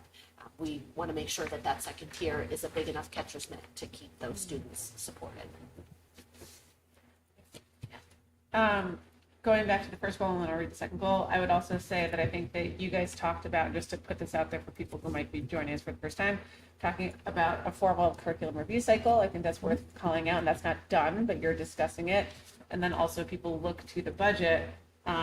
There are some additional pieces of requests in there to look at, either new assessment pieces, new review pieces that I think you're thinking thoughtfully already. I think a few months into the job. So. Yeah, and I think in addition to just the core curriculum review cycle is also what are the materials that are being used to go along with that curriculum when you're looking at it, because the curriculum are really the standards and what our expectations are, but also how are we going to present those standards to students. And we're a small enough district that second grade, they should have a common experience. Everyone teaching Algebra 1, they should have a common experience. I'm not saying it has to be the same, because no two teachers are the same, but we can bring some commonality and equity to those experiences with high quality materials. So hopefully that's where we can aspire to, is that we review the curriculum, and then we're also looking at the core materials for that course as well. The second goal, just to put it out there, is the school board working through the superintendent will support the development, reporting of strengths and weaknesses of tier 1, tier 2, and tier 3 levels of support, and make recommendations on future systems and needs. I think there was also some staffing changes this year, right? To think about how are we thinking about the behavior piece and how are we doing that more cohesively? Is that the right word? I think so. You know, as my boomerang face, I continue to say, oh, when I was here 3 years ago, we did X, Y, or Z. So we are looking to put back into place some of those structures in the Student Support Center. You'll notice, I think you reallocated some money last year, so we actually have an instructional assistant that's in that role full-time here. And then also at Herald, we did some changes, some staffing changes at the beginning of the year to be responsive to that need. That's great. Any questions about curriculum and assessment and where we are hoping to go and the work underway? I just want to thank Amy for being so organized and on top of it. I think to me it was very clear that some things have lapsed, but I also was very impressed by the experience in the room. In that conversation. It was, and I do, I know that lots of districts have somebody in charge of. I do think there's enough talent in that room that if we look at the system, there's a way to do it through stipends and not a specific person. I mean, ideally, right? If there was the money to hire somebody and say, please do this job and all of those things. I don't think we're there, but I think there's enough talent in that room to configure under your leadership. Appreciate that. Very nice. I was very impressed from a teacher standpoint. I was like, that's refreshing. Exactly. Cool. Okay. Thank you. All right. Next up, finance. All right, finance guys, are you ready? All right. So the first one is the school board will determine whether the budgeting process should consider using a targeted goal of a percentage increase based on projections of needs in order to build the annual school budget. So this is something we've talked about for a while. Rob, do you want to talk a little bit about how we're just kicking off the budget process, but. I think it's just so projecting to a target is difficult, right? Because it doesn't factor in our special ed costs. If we could pull that piece out, it might be really easy to compare it to the total compensation for secondary and elementary educators. But with that piece in, so I think when we talk about what I'm looking for, how on target we are, we need to look at those salaries for pieces and pull out the outplacements to see if that percentage increase for wages and salaries makes sense based on national averages. That said, that national index, so you've got regional differences, you've got differences in terms of how much contributions they're making to their retirement systems, et cetera. But it is a decent mark. I just looked at last year's index, and it was 3.79% total compensation, wages, and salaries. So, wait, which index? It's called the total compensation for education and secondary school teachers put out by the Federal Reserve Bank. That one. That's the name of the index? Huh? That's the name of the index? That is the name of the sub-index, yes. That's amazing. It's like you taught economics. Economic nerds on parade. Yeah. So I think when we're trying to forecast out, we can forecast parts of our budget, but obviously there are parts that we can't. Like we can get good numbers on energy and utilities, but we can't get good numbers on special education. That's the foil in the process. Okay. That's very helpful. Thank you. The next one, this one should feel pretty great. The school board will complete a zero-based budget financial exercise with one department within the district for fiduciary review purposes. Sort of. Did we do exactly that? We did a very close hybrid with everybody. So we took everything and made an explanation and said, why is this in our budget? Yeah. Why are you putting this here? Yeah. For all operations. We went through every single line and said, what is this note? What is it for? Yeah. And did that. Great. Does that make sense to everyone? Well, I mean, I really appreciate that. I know it probably felt like a lot, but I think, especially as some of these budgets carry over year, it's meaningful to do that every once in a while to take a pulse check. Thank you. Anything else you want to add to that, Rob? Thank you. Do you feel that that meets your goal? I think it did. I mean, I think in terms of, we were trying to validate in a way, Yep. and examine. A lot of extra work, Awesome. and it was realistic. And then we had all of the leadership team sit down together and look at the total operations budget as a whole, which is something that, was an add-on this year to allow us all to see what's in everybody else's budgets really and what are we all going for. So that gave that peer review piece about what we're asking for. That's great. Thank you. I really appreciate it. Of course. Okay.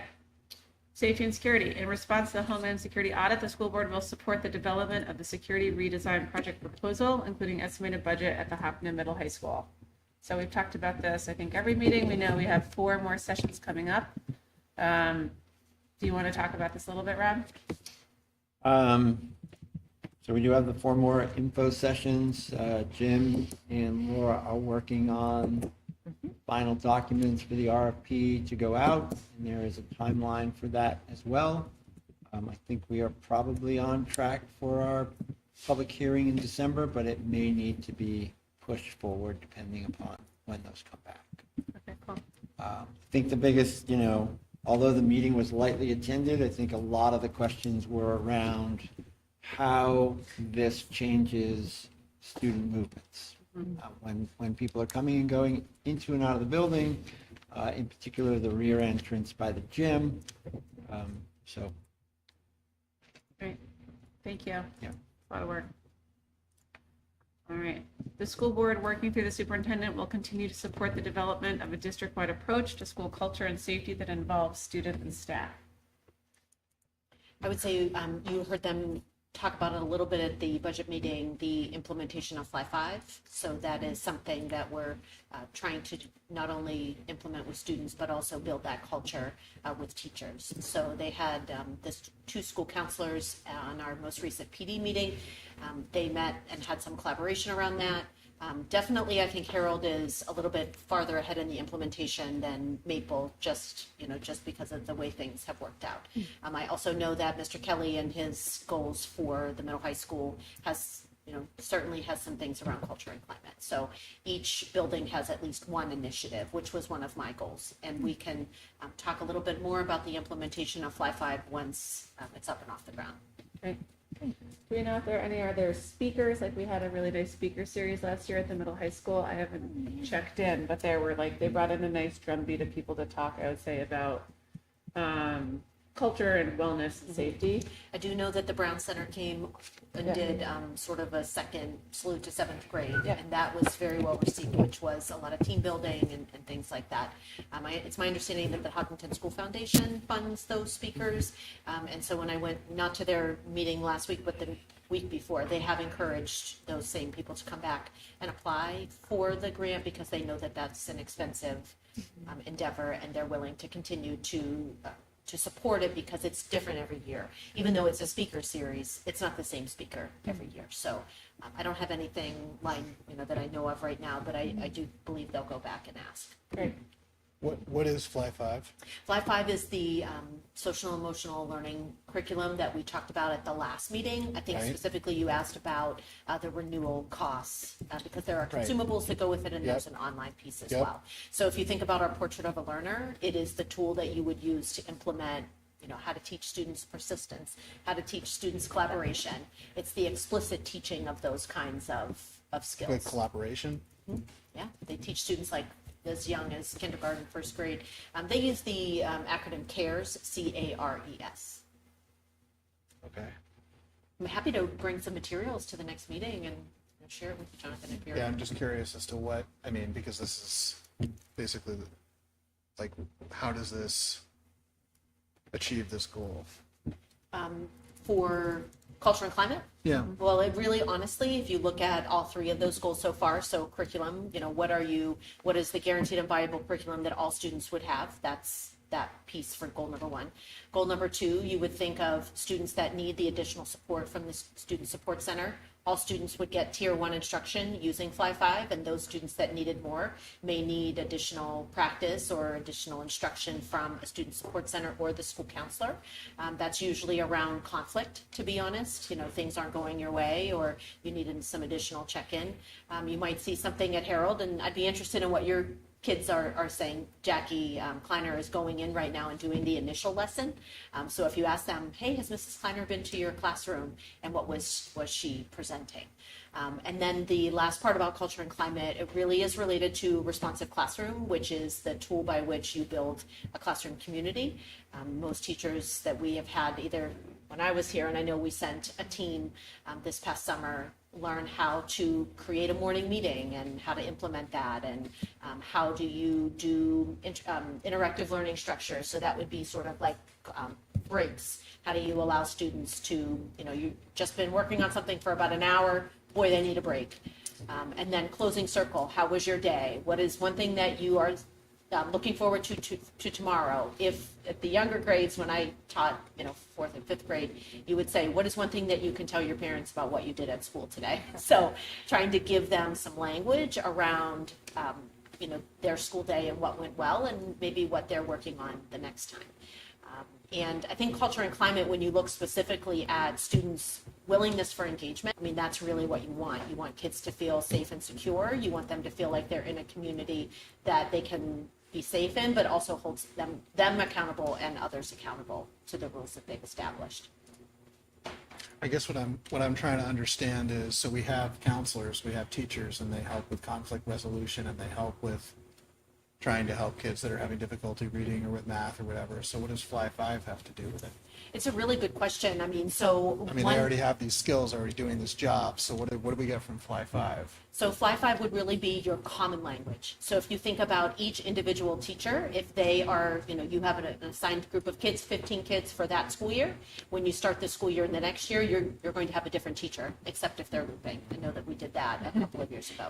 So restarting that whole process, I mean, when you're looking at over time using the same language with students and you're not changing it every year, you know that if that's part of your culture, is that we are going to make sure that we use this language when we're talking about resolution, conflict resolution. That's helpful not just to the students, but also to the teachers, because they're all using the same language and expectations. So if you think about Amplify, we didn't have a coordinated literacy program before you purchased and implemented that.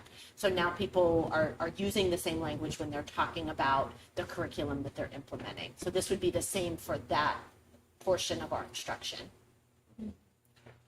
Yeah, and it's my understanding that like these types of skills, like reading or math, are skills that really benefit from explicit instruction.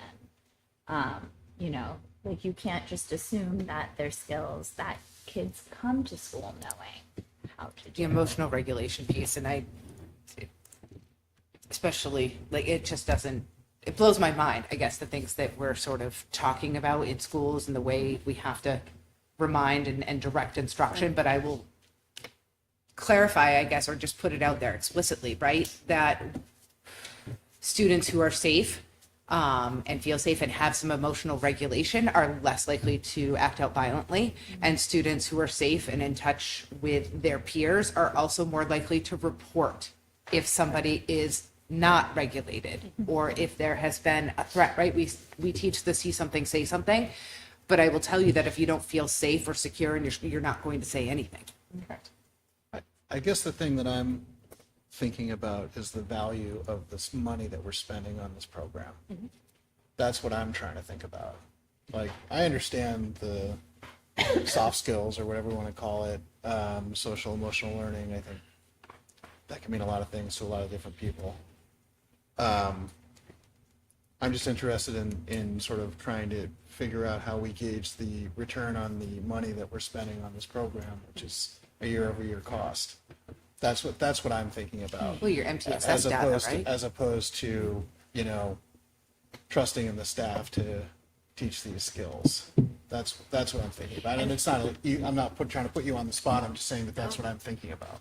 Yeah, and I guess I would want to know what kind of data you're looking for. Because Fly 5 is an evidence-based program. I'm happy to send you, some of the research that's been done around it.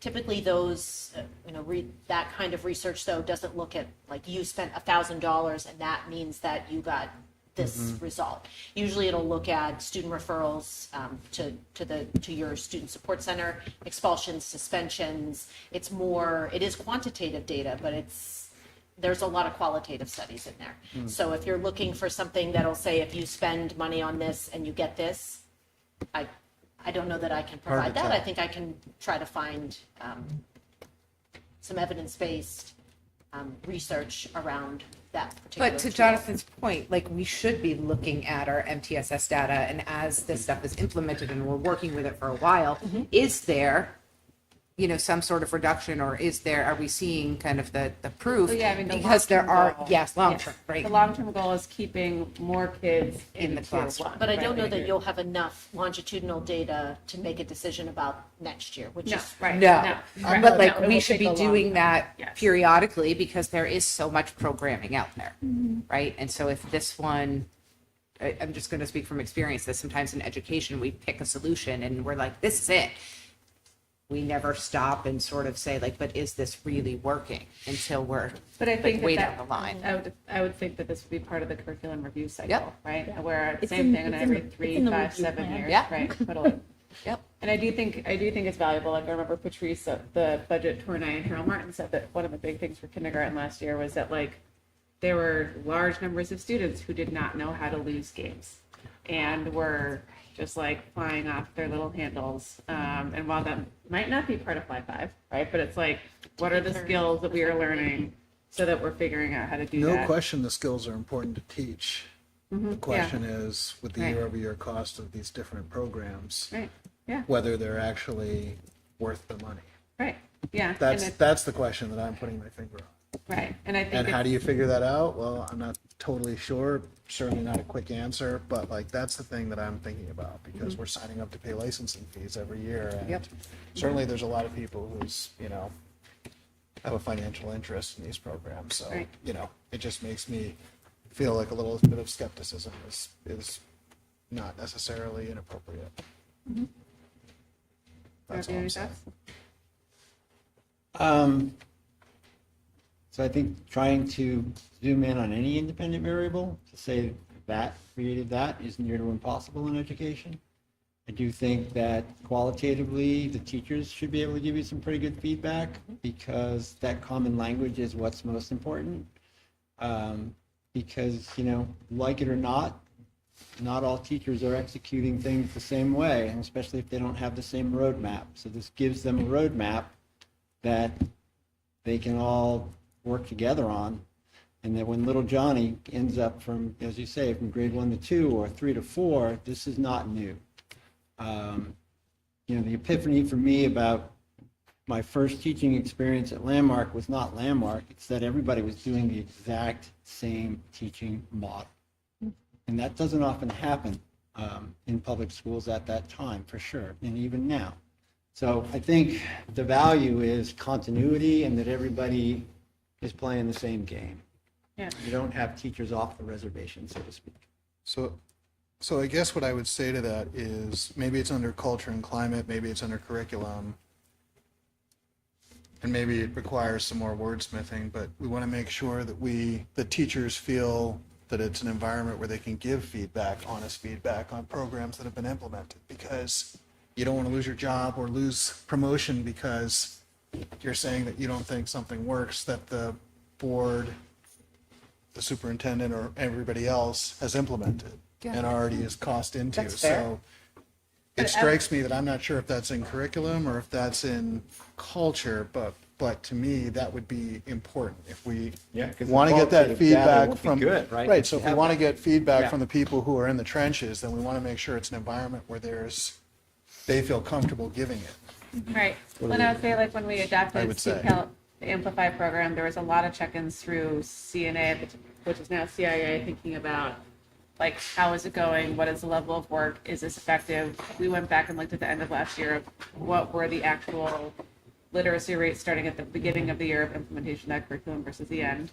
this I think would follow into, right? Same thing with illustrative math, same thing with all the things, like curricula is curricula is curricula. And it will be different data. I think what you said in terms of like being able to look longitudinally at referrals, what does that look like? Beneficial. Yeah, but that's the role of CIA committee. I think it's important to evaluate curriculum. Right, right. We're talking about, right? Yeah. And that is something we talked about, like a platform for feedback and and a process. And we included it. It was included in the curriculum review, like Right. It's specifically aligned. to review it. And part of the curriculum review is an entire process that wouldn't be. It's not us. No. Like we're not actually in it Right. at all. It is Teachers. Yeah. Just so long as they feel comfortable Yeah. giving that feedback, I think it's very important, given the importance that we're talking about, to try to gauge these programs that we're spending money on. So I agree with Jonathan that we need teacher input to evaluate. And I do think, and Amy, you are a new superintendent, so this is not referring to you. But actual news does not always trickle up to the board. So that is the board's role. And that is the superintendent's role, is to make sure that that qualitative data is true and clear and not necessarily packaged in a way that says, this was a great idea I had, look how great it's working. When in reality, 50% of your staff is saying, this isn't working. So that's. Well, I would say I do not think it's our job to choose curriculum. I think No, it is no, no, our I didn't say to job choose curriculum. Right. I but think it's our job to monitor these goals like we're doing, talk to our superintendent and say, what is the information, and ask questions to make sure we feel like we're getting the right set of information. Did that make sense? It is our job, I believe it should be our job, to have an eye on that qualitative data. That's Yes. what I'm Yes. saying. Totally. Yes. Thank Yep. you. Yes. No, I agree with that. I was just saying, like, we're not personally evaluating. That's not our job. Right. Yeah. But this is why we're talking about this. Hopefully, I would, and I would be curious what the faculty are saying about whether it's well received. I just, again, from experience, our SEL curriculum at the high school where I teach was a uphill battle to get teachers to buy into. What was it? Characters. And and I was in charge of convincing everybody that it was a good idea. And even it was a very hard sell, and we were spending the money and people were not doing it with fidelity. Yeah. And that was disappointing to have that experience. And I would like to make sure that that's not the case. Yeah. Yeah. Can I ask a follow-up question just With because any it of the wasn't curriculum. here? Did you do that similarly with Amplify, illustrative math, mystery science, like ask teachers their feedback before it went That in the stuff was budget year to implemented year? before I was on the board, so. Well, it was happening before. But a lot of those decisions have happened, well, I can't speak to that because. It happened in Jonathan's first meeting. There was an entire year-long curriculum cycle from 2023 to 2024. There was an entire working group of 15, 20 teachers that looked at like 65. There's multiple documents that are available. About Amplify. About I've looked through yeah. what I'm asking is Jonathan is saying explicitly, and Rob, qualitative feedback did that about those programs before they were funded again. And did it come you to do the that as board? well? It did not. And so is No, we've the talked ask. about this. We have definitely talked about Oh, it Amplify has last come, year. Yes, it has Yes. come to the board Yes. since then, but not prior to it. But we Well, talked about it last and year. understand, Yes. I'm, Yeah. I'm not suggesting that it needs to come to me.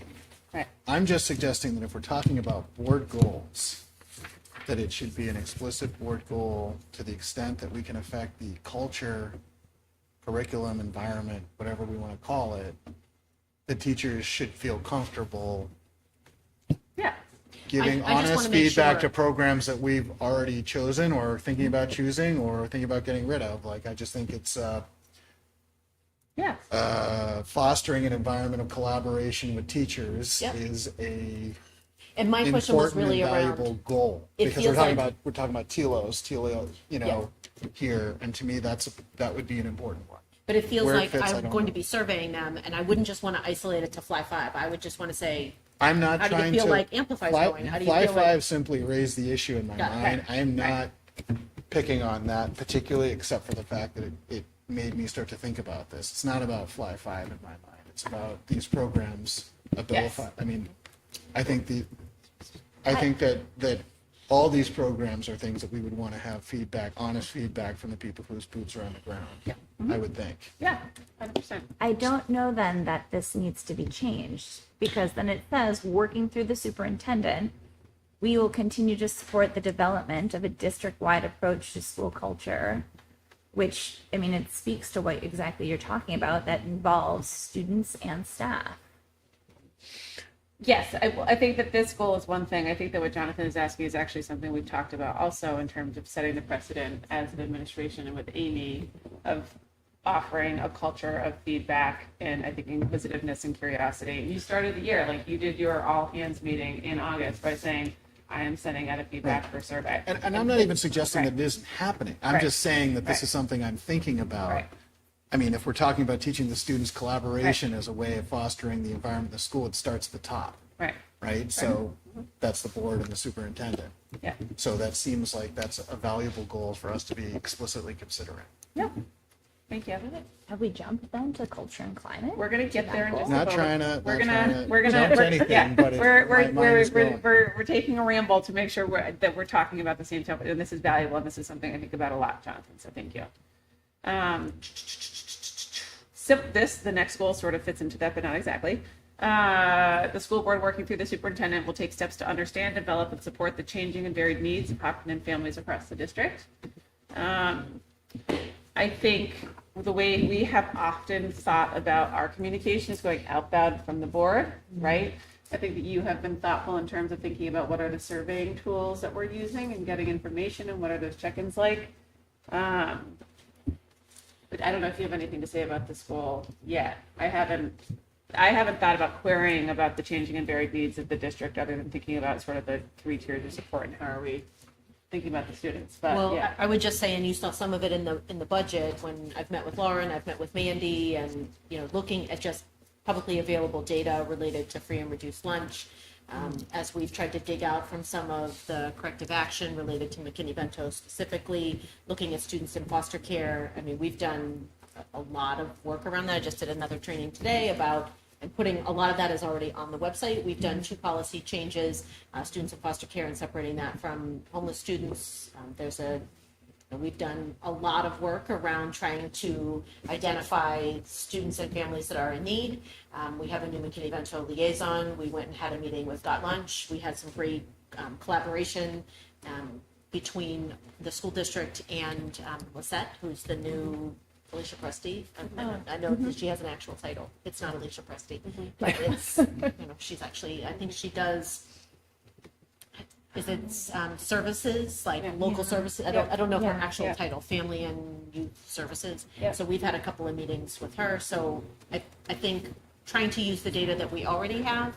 I think the next part will really be, and this was part of my goal, I have gotten a lot of feedback about the website. I've talked to Matt about that, about how can we improve the transparency and the things that we're sharing.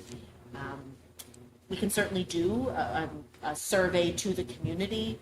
I do think, though, that we know a lot of those answers. Most people digest information on their phone, and so ensuring that the documents and things that we're using are in PDF rather than Word or Google Doc, so that they come through. And a lot of those pieces we're already doing. You have purchased Diligent as a board, and I think that's something that you continue to think about. Is it meeting your goal? I wasn't here when you implemented that. Jody seems to like it, and there are lots of conversation around that. I think it's a robust tool. Matt seems to like it. So I do think it's been an ongoing goal that you've had about improving communication. But I think on the end of the changing needs, I do feel like we have done a good job, I think, of trying to collaborate and reconnect with people that are providing support to those in need. I feel really good about that work, actually, in the short time that I've been back. Oh, that's exciting. Any questions about that? She's a human service coordinator. Okay, yes. Human service coordinator. Right. Looked it up. And she's great. Yeah.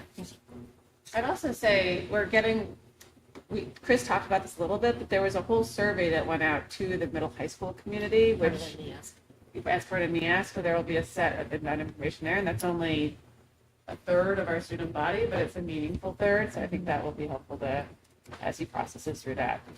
see what's happening there. And you'll also see interesting information from the NEASC. I mean, we've gone through it before. There's a lot of student voice in that process as well, because they can complete the survey about their academic experience. Awesome. Anything else on the communication goal? All right, culture and climate. The school board, working through the superintendent, will proactively address goal 1 of the culture and climate section of the strategic plan. The Hopkinton School District will strive to create an emotionally safe, equitable, and inclusive environment for all students through the action steps laid out under the goal's sole objective.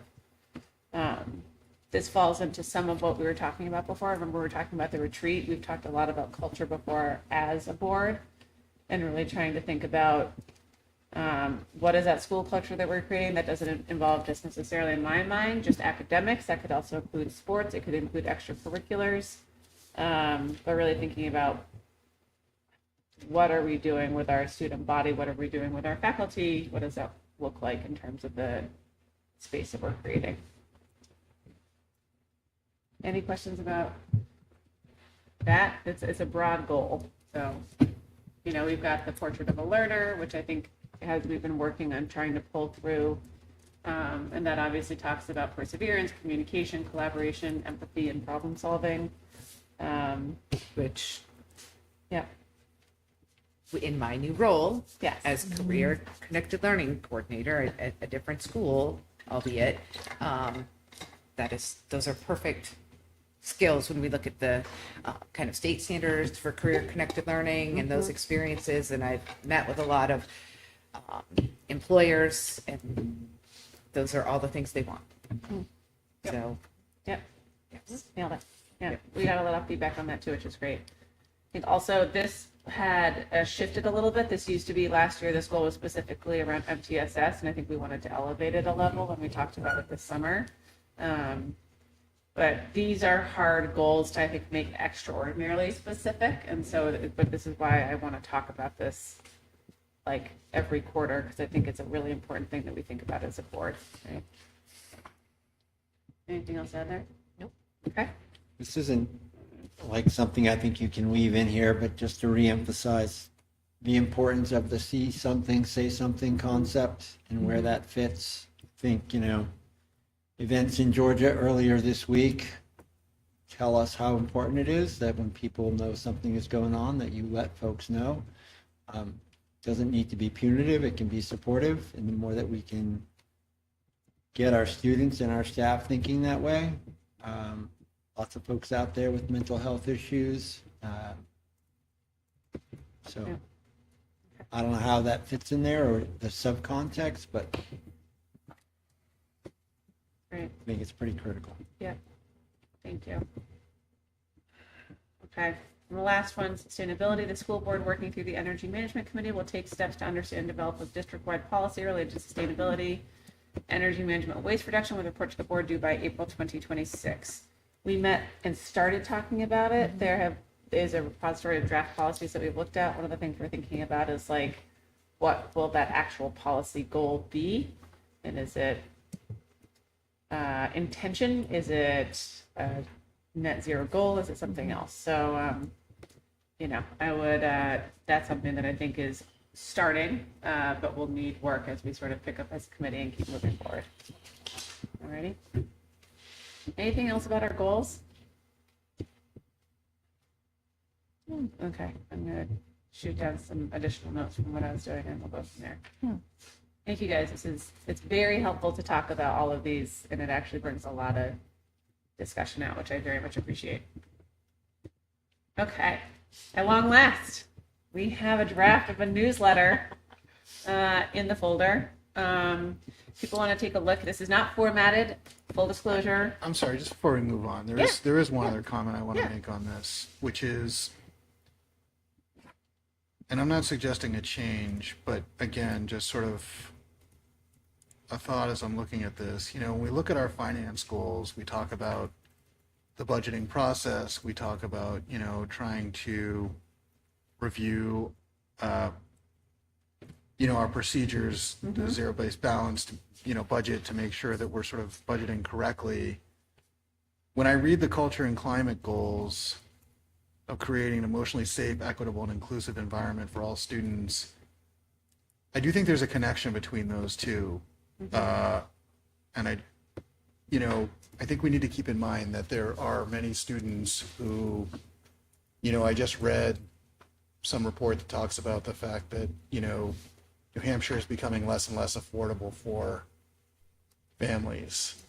And so I think we always do keep our eye on it, but I think it's important to explicitly say that, as we look at spending tax dollars, we always have to keep in mind that this affects the students, many students in this school, their emotional health, their day-to-day existence. And I think it bears just saying explicitly that that's something that we should always be keeping in mind. Yeah, definitely. I mean, as we're going through all these goals, I just think Yes. we all probably feel that way, but it bears saying explicitly. 100%. Yeah. And what else we're thinking about? Yeah. No notes. Thank you. On to the newsletter. Okay. Where is the newsletter? There should be a shortcut in the drive folder. Do you guys see that? It should say October 2025 School Board Newsletter. It's got And like board a little support? arrow. Yeah, and the current board support. So it has not been through formatting. Everyone probably already knows that I'm not the Canva queen. It's one Andrea Folsom. But thinking a little bit about the welcome, who we are, the role and responsibility of school board. There was a lot that we did in our newsletter a year ago, so we can link to that. I don't think we need to repost everything. That's a publicly available document if people want to read more about our committees and what we're doing. I just want to make sure that's there. The question of the day about school board information on social media and why are we not, that's not there. As well as like making sure people know about the Diligent Community site, what is available, what are our minutes. You can go back and look at our YouTube page, so just like in case someone's coming and they're a kindergarten parent, right? Like what does that level of information look like? Linking to our goals, which just got posted in PDF form, so we'll link to that. And making sure we re-highlight the strategic plan at the start of the year. And potentially linking to Amy's goals, because I think they're awesome. A little bit about the security redesign and making sure that we can surface when those next info sessions are. And Rob, I'll ask you about the TBA in case you got anything from the Democrats and the Republicans yet. I started the hot lunch section. It's not good. It's not finished. So that I need to spend a little bit less end of day time and a little bit more beginning of the morning time. So I think we want to make sure people knew that the forum was online, what it means to fill out the form, that's confidential for free and reduced lunch, how we're thinking, how you can pay for all these things, and then a note on bell to bell. And the last reminder was thinking about posting the webinar for the Health Trust for retirees and making sure people just saw that call out. This is already a pretty packed newsletter. I think it's a good one. It's 3 pages, but if there's anything else you guys think in like starting off the process, the January and the March ones will probably be fairly budget heavy. But if there's anything else you want to include, the only other thing I was thinking about was maybe job postings, right? If it's going out to everyone. That's a good Or idea. at least Right. like a link where Right. to find them. Yeah.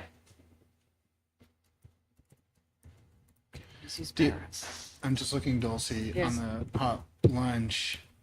Your families can fill out this form online. It's here. Talk about how to fill it out.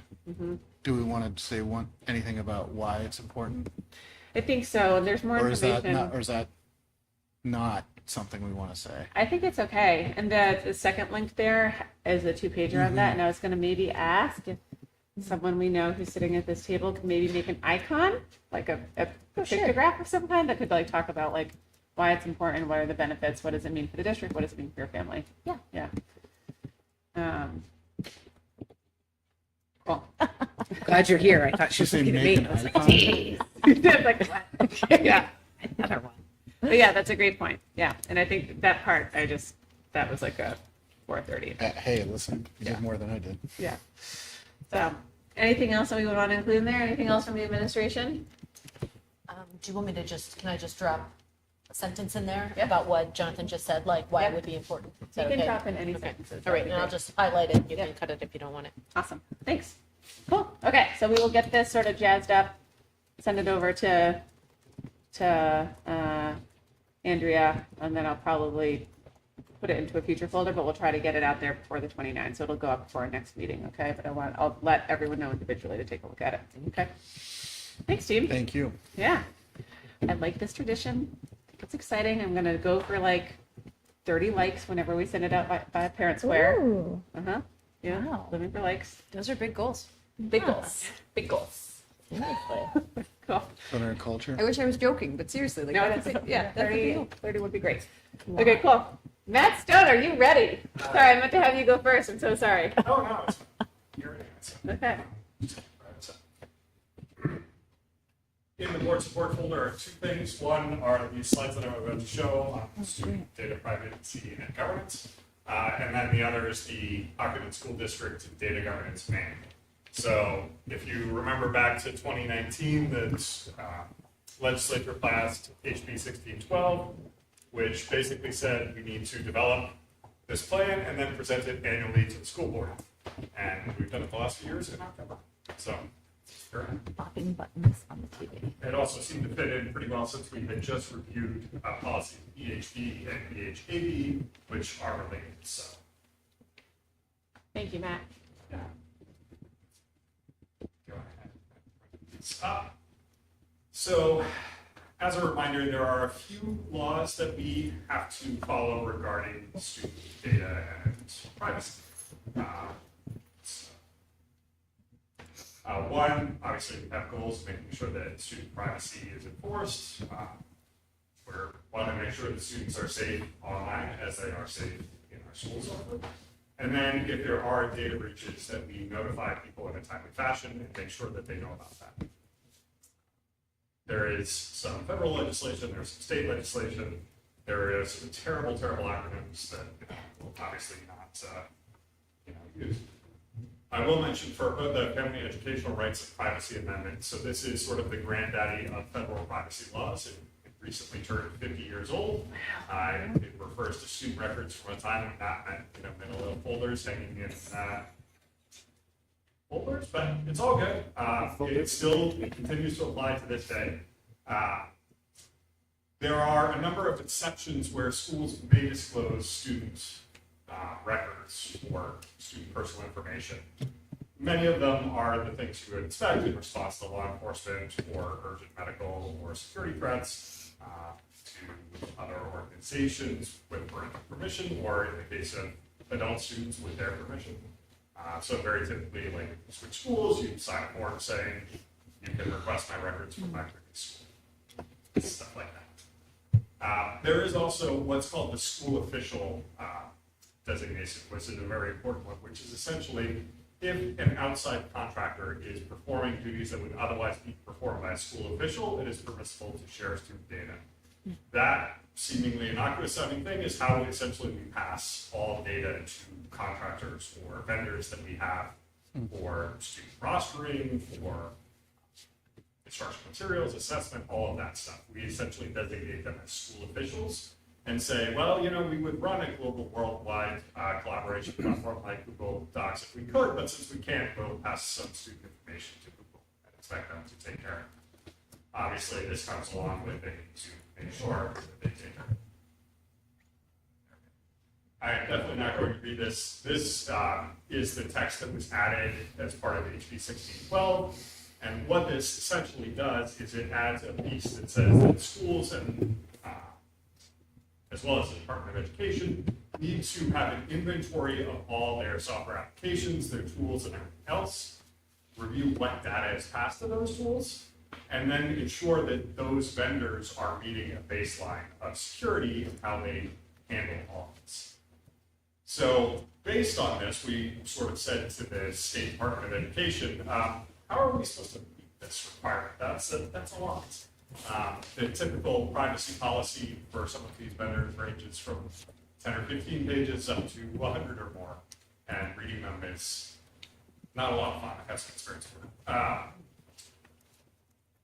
So obviously we need to do this. And the way we came about doing this was in partnership with a couple of organizations, for which I have, so I think I put them in the very end, should have put them in there. So there's kind of a three-headed beast here. One is the Student Data Privacy Consortium, which is now an international organization, originally founded in the Cambridge Public Schools by their longtime tech director there. And really the goal there was to ensure compliance with this very type of thing. They were doing it on a completely voluntary level, and then states started passing laws to say, hey, you need to do this. And we sort of latched on and said, hey, you're already far in the process. Why don't we see if we can work together? Another is the Educational Cooperative. They are a Massachusetts-based education, one of several education cooperatives where they do various things. But one of the things that they had was people who were familiar with this, and they sort of handled the administrative work of reaching out to vendors and working on these agreements. And then to access the Student Data Privacy Consortium, we needed a state chapter. And we approached the Department of Education, and they sort of said, yeah, good luck with all of that.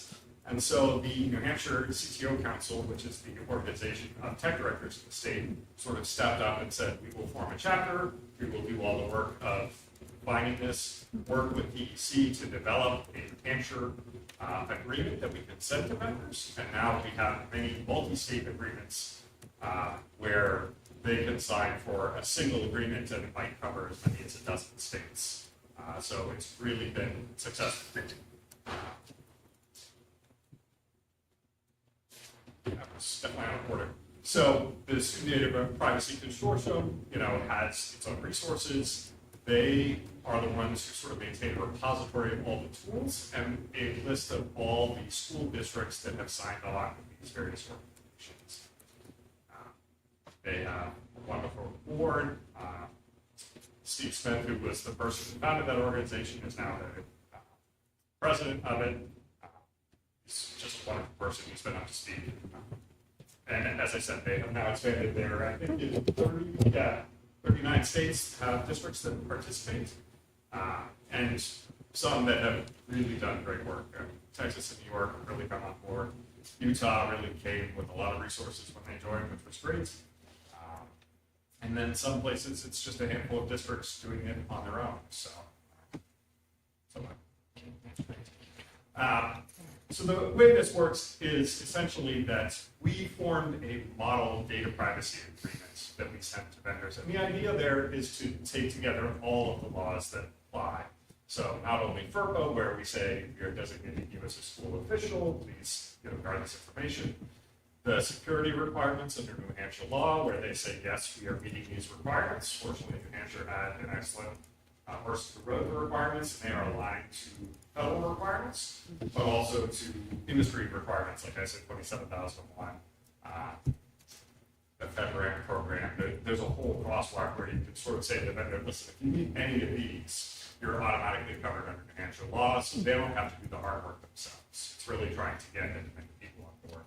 And if you saw, we now have, when I first put this slide in a few years ago, we had more than 1,250 applications. We now have 15,000. So there has been wide scale acceptance by vendors. And they are sort of saying, okay, this is part of it. If I'm going to serve education, this is part of it. So, and New Hampshire, I have to say, I'm very proud of our state.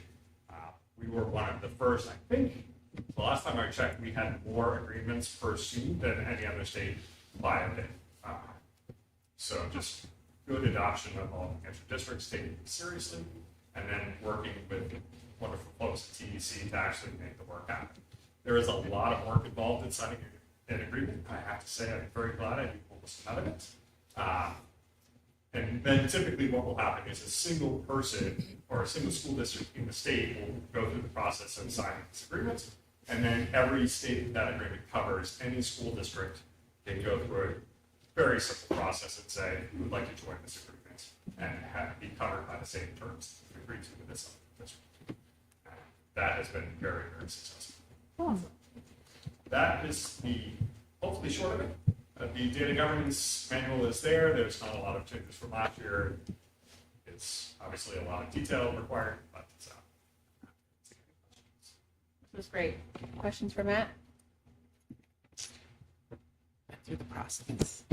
I appreciate that all that you do when we're like, we can't use a website. So I appreciate that. I will say, when we first got the law, the legislature had not really put a lot of thought into how we were going to accomplish this.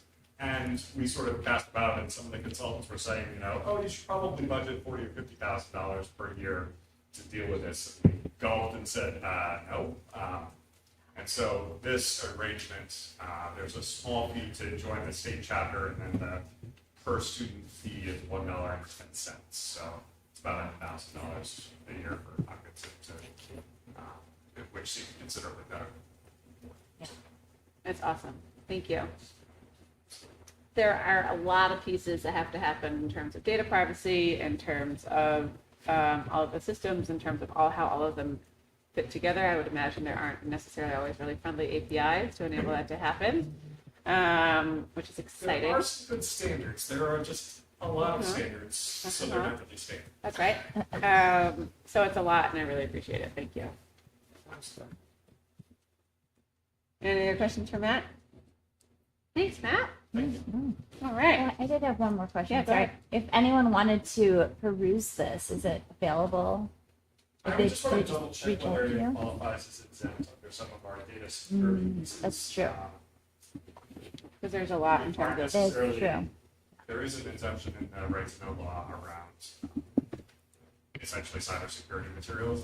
I think there might be some things in there that I would want to redact if we did want to make it public. Gotcha. But I will double check that. Great. Thank nice, you. Nice light reading. Yeah, really like. Super exciting. Okay. Now, policy team. We have some final reads. We do. Do you want to do them? No. Okay. You did them last time. I know. That's I great. did not enjoy it. All right. Yes, we have some final reads this evening. The policy committee has not had a chance to meet. We're moving when our meetings are. We've had to rejigger a little bit to make sure everyone wants their meeting at the same time. And so Thursdays after school. That's what everybody Yes, wants. yes, exactly. And so policy is we drew the short stick, so we're going to be moving our meeting, TBD. So this evening we have some final reads. So hopefully folks you've had lots of time to look through these. We have received no comments, so I'm just going to read them out. And if they look good, I'm going to go ahead and ask for a motion to approve these. So this evening we have final reads of KA, School, Family, and Community Partnerships, duly coded with IJO. AC, Non-Discrimination, Equal Opportunity Employment, and Anti-Discrimination Plan. That has connected to it ACR2, Non-Discrimination, Equal Opportunity Employment, and Anti-Discrimination Plan Annual Notice or Contact Information. ACR2 is just for us. It's of note. We are not actually voting on that one. It's an appendix. ACA, Discrimination and Harassment Grievance Procedure, and ACAC, Title IX, Sexual Harassment Policy and Grievance Process. So if those look good, I'm looking for a motion to approve those policies as presented. So moved. Second. Great. Any discussion? All right, hearing none. All in favor? Aye. Any opposed? Motion carries. And we will start fresh with a new batch, likely at our next meeting. Great. Amazing. Thank you very much. It's a lot. Okay. Well, with that, I think I have not skipped over anything else. I think that concludes the current business portion of the meeting. All right. So on to Amy and Laura. How's it looking? It's looking good. For personnel, we do not have any new hires or resignations this evening to go over, but we do have winter coach nominations. I do apologize. There's been a small last-minute change, and it's been updated in the board support folder. So for this evening, we are nominating for varsity boys basketball, Leah McNicholas, JV boys basketball, Ari Richter, varsity girls basketball, Mike Mahoney, JV girls basketball, Skate Murdo. Alpine ski will be shared between Scott Zipke and Bill Chapin. Varsity Nordic skiing is Rob Roth. Middle school boys basketball is Steve Sherman. Is that Mr. Sherman? Yes. Yeah. That's Mr. S. Did he do it before? Yeah. He did. He did it last year. That's amazing. Yes, that is our PE teacher from Harold Barton. Yeah. It's incredible. It's really good. Local legend. Yep. Middle school girls basketball is Chris Kelly. Middle school Nordic ski is Amy Roth. And then basketball home officer is Ian Tewksbury, which is a new nomination. The last one that is still open as of right now or to be determined is the assistant Nordic ski coach. Oh, interesting. We'll come back with an updated, God bless 'em. hopefully an updated nomination with that on the 6th. Okay. What is basketball home officer? Yeah. This is a position that Dan is bringing forward. I guess this was discussed previously. I'm not sure if it was at this level or not. He sent me a description, and this person will supervise all NHIAA, JV, and varsity basketball games. They are expected to be the first to arrive at the gym and the last to leave, and are responsible for managing all behind-the-scenes duties to ensure the games run smoothly. And he has provided a comprehensive bulleted list. So I'll go ahead. I asked him to send that to me. I can put it in the folder. That person is new, the position is not. That's better.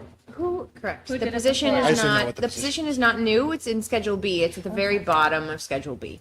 Okay. Who did It's it called the before? home officer. Do we Glenn know Walling. people before? Who was it? Glenn Walling. They deal with the scoreboard? No. There was always somebody at the games who sort of Turn the lights on, turn the lights off. Officials arrive, kind of ran the crowd and did. Glenn. Do you know Glenn? Yeah. Is it with a Glenn? Yeah, that's who they said. Yeah, yeah, it was Glenn. Great. Okay. Okay.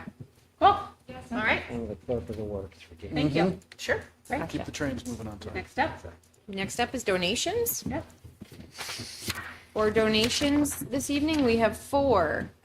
First off, Hopkinton Youth Sports Association, or HISA, is providing a gift in kind donation, which means it is an item in lieu of money of a interior security gate for here at Maple Street. So as we know, HISA uses the Maple Street building often for their for basketball over in the gym, and they are donating a gate that will block off the long corridor. Nice. So that it is not open to the public. Awesome. And it will not cost us anything. We can install it with our current team. Oh, wow. That's really Thanks, nice. Isa. Yeah. Thank you, Isa. Next up is the Hopkinton PTA for $900. For the 8th grade Washington D.C. trip. Amazing. Also from the PTA, $1,200 for the Ladybug and Great Stoneface books. They do this annually. $600 goes to Harold Martin and $600 goes to Maple Street. And then lastly, also from the PTA, $700 towards the middle high school civics field trip. And they did this last year as well. It's really nice. Where does the civics field trip go? I don't know. That hasn't come forward yet. It has not come forward yet, but they Is it the State do. I don't think this one is the State House. I think this one is further. Okay. I will find out though. Thank you. All right. They've been going to Boston I was gonna say, for a is that number of what years. To the courthouse. It's actually a It might be- legislative a mock might be the mock- legislative session. Oh, right. Yeah. Okay, cool. Thank you to the PTA and to HISA. It's Yes. wonderfully generous. Very We're generous. a lucky town.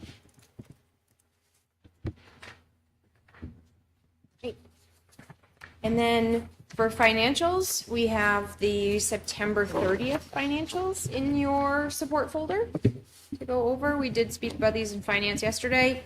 I do want to remind folks that it's a little too soon for fund balance projections, and we expect to have those next month. So as we go through these at the second meeting of the month, we will talk about maybe what fund balance is going to look like at the end of the year. For now, in this newly identified, there's still a function key on page 2 that helps you to go through your general fund expenditure status report, which shows where we currently stand.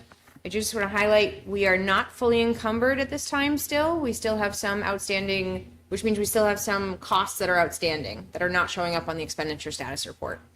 So the current year balance for special education and regular education is both going to be reduced once we fully encumber those lines, which we are hoping we will be able to work out in the next few weeks.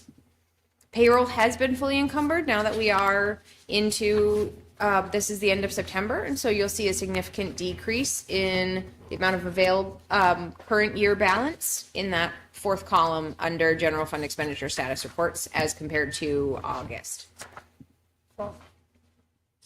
Regarding food service, at the end of September, food service revenue is trending in line with September of 2024. They're within about a few $100s of each other. So not a significant increase for the 25 cents that we were hoping for, but it's still very early. And then last, just regarding trust funds, there's no change in trust funds since August. We don't change it until we actually request the money. We did finalize the technology trust purchase in October, so we expect to be requesting that money in October or November. And as a fun little extra, on the very back page is an explanation of our balance sheet accounts and what are they, what do they represent, to give you an idea when you look at the print balance sheet by fund, what you're looking at. Really great. Yeah, that's cool. And fun is a sarcastic word. I think it's really great. Having fun. I was having fun writing it. Yes, that's true. I think it should go as a one pager onto the budget info sheet. I think it's valuable. Thank you. Yeah. Thank you. All right. Any questions about the financials? Thank you for clarifying around the current year balance and what that means. 'Cause it's helpful for people to interpolate. Yes, when you look at it, it looks, like, oh my goodness, but really we're so early in the year that we are not fully encumbered, which means all the purchase orders aren't in, which hold the money that we are responsible for through the end of the year. Yeah. So with still 9 full months to go as we're publishing this, that is not something to be concerned about with those numbers at about, up just shy of $1 million each. It is not concerning at all. Yeah. Great.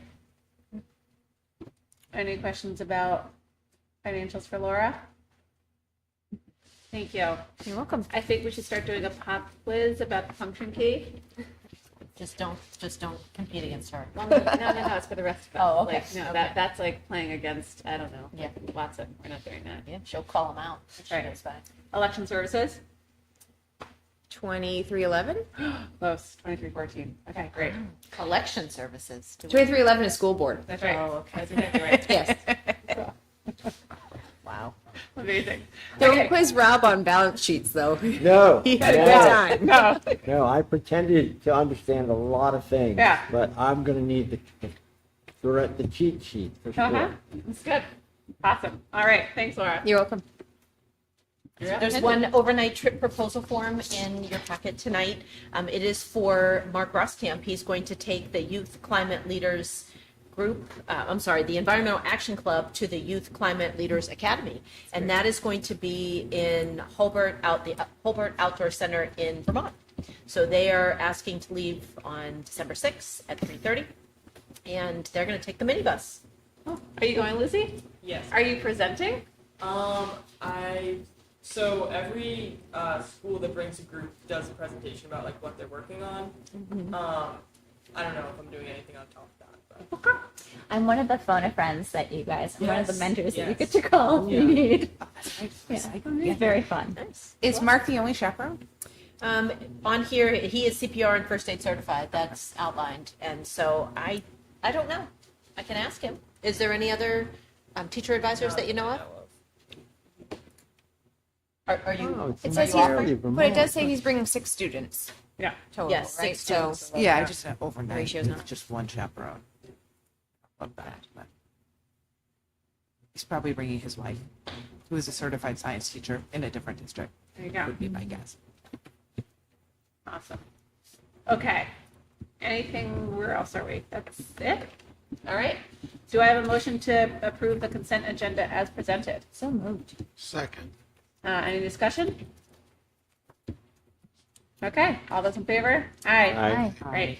All right. Committee updates, party people. Anything else coming out of finance? Yes. A lot of things. So we had a finance meeting yesterday. We went over the monthly financials, and Laura gave me a lot more detail on balance sheets and what they mean. It was some examples in if I ever become an accountant or a BA, but it was great. We talked about doing, so the town in their report has a page where they talk about what their grants are and what they've applied for. So we talked about doing a similar thing for the school district where we have that on our website. These are the grants that we received. This is how much money, these are the grants that we have applied for.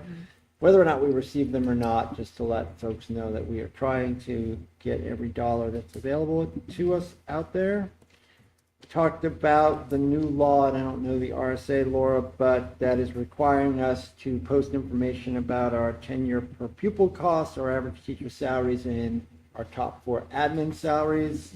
It needs to be on our website, 2 public places, and in the local paper. So we sort of talked about that process and where it would go. We talked a little bit about And the cost. And the cost. Yeah, so in the local paper piece, I guess collectively, Gloria, you can jump in here, but BAs got together and went to the monitor and said, there are 8 of us and we all have the same problem. What can you do? Little excerpt, and the cost will be about $23,000 shared by the 8 districts. So our collective brain said a little tiny ad with a QR code and a website link might be a lot cheaper. So we're going to see, or these folks are going to see if that's legal schmiegel, and if it is, that's probably the way we'll go. It is RSA 18975, and it's called the Students First Act. And it indicates that it must be published in 2 public places, and then in the local newspaper. Or if the local newspaper is not available, the district's website. So I spoke with our legal team today about this, and they do believe that the legal posting in the paper does not have to be the 2 poster board size 18 by 24s, which would not cost us quite so much money, but does still need to contain the charts and the tables. And so it will still be a significant cost for us. We cannot do the QR code. We can, however, have more information on our website if we would like to regarding, we put it up and then the law specifically says there is no additional wording on those 2 sections, but we may provide a subsequent 3rd page which provides any additional information. What's the definition of local newspaper? It is the Concord Monitor. Couldn't be the Weekender or the what's that other thing? What's the definite? What are they saying? Does it have to have a certain number of readership? Hopkinton does not have a paper of our own within the town anymore, and so then it means what paper covers your district. And legal's informing us on this. Yes. This isn't like just an Yes. arbitrary. Well, no. So that's what I'm asking for clarification. For other state law pieces, when we have to post legally for public hearings, we use the Concord Monitor. Okay. I didn't know if Granite Post would suffice or something. Hillsborough covers our sports, might be more affordable. Isn't that? I think Have we ever posted there before? We've never posted there before. Okay. But it is regarding, where we post for other public items is the Concord Monitor. So we would post when you there. pick up at Market Basket, the messenger. Okay. The messenger, yes. Okay. Thank you. I got you. Yeah. You're saying it has to be that Thank one. you. But just to emphasize before Rob, you move on, this is yet another unfunded mandate coming out of the State House. Something that we have to do where we're getting no more money. Yep. And it's going to cost us money. So it's going to cost the taxpayers money. So just It keep is. our eye on the ball on that. Yeah. One good piece is that I am very prepared and familiar with it, and we talked a little bit about we have a plan in place and it is due in the winter, and so it's actually going to be something we bring up again in a few months. So we'll keep our eye on this. Okay. The last topic was we had a discussion about, if you remember back, we talked about sub-pay incentives, and I think we decided to sort of table it until after we see our salaries and benefits come in. But then really it comes down to an analysis of what does a substitute cost us? What does it cost us when we are reimbursing teachers per contract to substitute versus having a full-time sub in each building? And then make some decisions around what's the best way to move forward. Amy also did mention that there is another round of safety and security grant that's going to be coming forward, very different than the last one, but we'll look into that and see if there's anything that might pertain to our project. And if so, move forward to get that. Well, okay. Thanks, guys. Anything else in policy? You said you haven't met. Okay, great. We come with the committees. CIA, I think you guys already talked about it. Have you Yeah. put up? We did. I talked about it last. Yeah. Okay, cool. CIP? Okay. Not mucho. Safety and security? Today, What? yeah, we just met. But I'm on the committee. You weren't there. I didn't have an invite. I don't think I went in. Sorry, we'll talk about that later. Yes, go ahead. So 3 topics. The emergency operating plans have been reposted in places they need to be posted annually. No major changes. Talked about the safety film at all of the buildings. The gates at the Maple Street School and Harold Martin School that block access during the day seem to be working pretty well, except for some community members who like to walk their dogs and think that it's a public park during recess. Not a good idea, so we're working on that. There was some discussion about school resource officers as it had come up in context with a community member. It was discussed what had previously occurred. In exploring that, Chief Hennessy talked about a grant that he had applied for and a conversation with the select board. I'll speak for myself, but I did make a comment that it was a bit odd to me that it was really the first time that I had heard of that as a board member, and that those discussions need to go through the superintendent and the board, as that would be a major change. So for me, the starting point there was in the wrong place. Right. And then we talked about the security redesign project and where it's at. PPO reminded us he needs sprinkler plans and fire alarm plans to send to the state fire marshal. And our next meeting is January 20th. Okay. EMC slated to meet this Thursday. I'll confirm that with Jim. And then wellness. That's not met, right? We met last month. Right, we have not met. Yeah. Great. Okay. All right, looking back at our agenda. All right, we're up to our second public comment portion of the evening. If you'd like to come up, name, address in 3 minutes.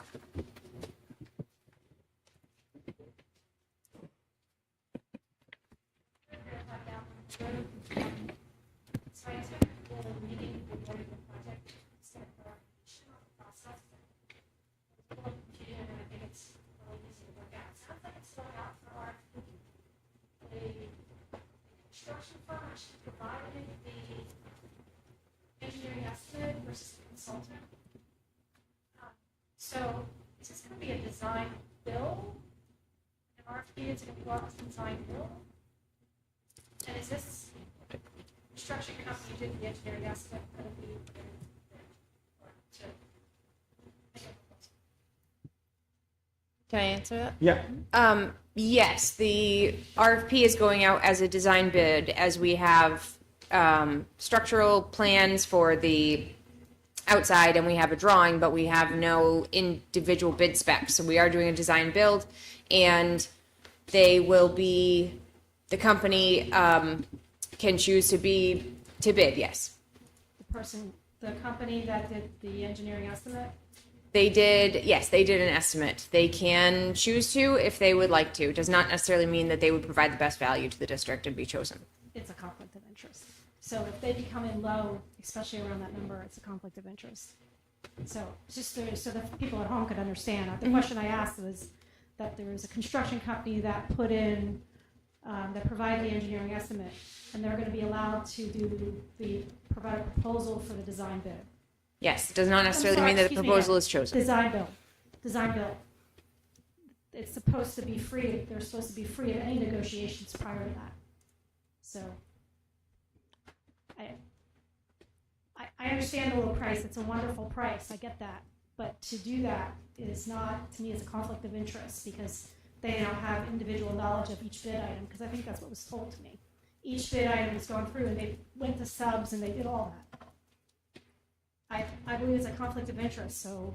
We will explore that with our legal. I would folks. appreciate that very much. Thank you very Sure. much. Yeah. Thank you. Sure.